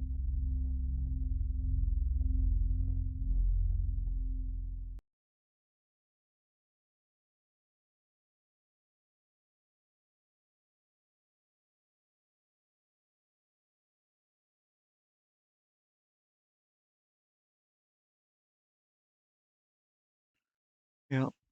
Anyways.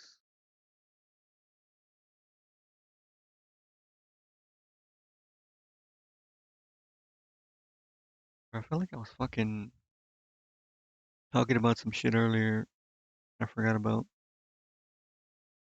I remembered when I was fucking when I was watching that video from fucking Moist Critical, but now I forgot again.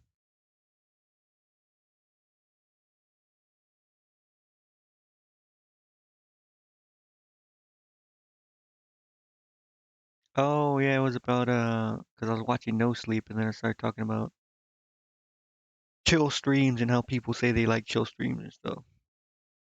Right? Because I remember fucking when I first started, or when I was gonna first start, I started looking up a bunch of stuff like what people like to watch from a stream.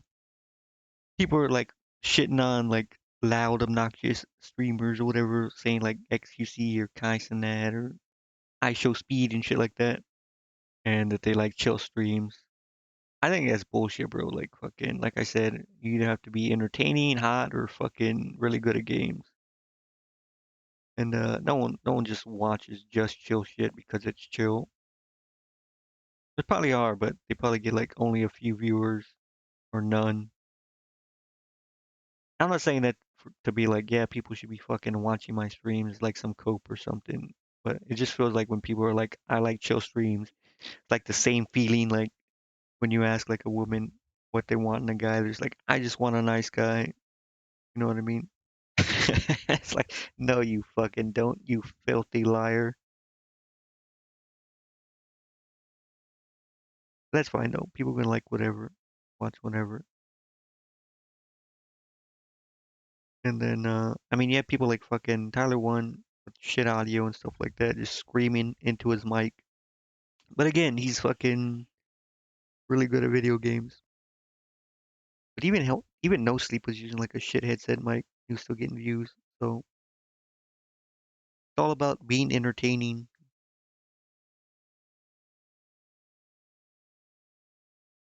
Either people either watch for entertainment, like to learn something, or just because someone's fucking hot.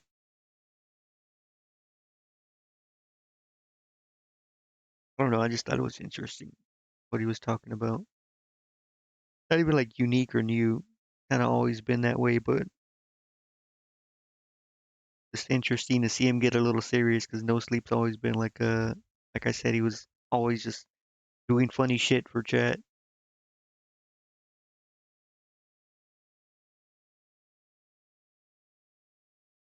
course, that was right before fucking. It was funny because he's getting serious, and then someone comes in named Alcoholic Semen Thrower.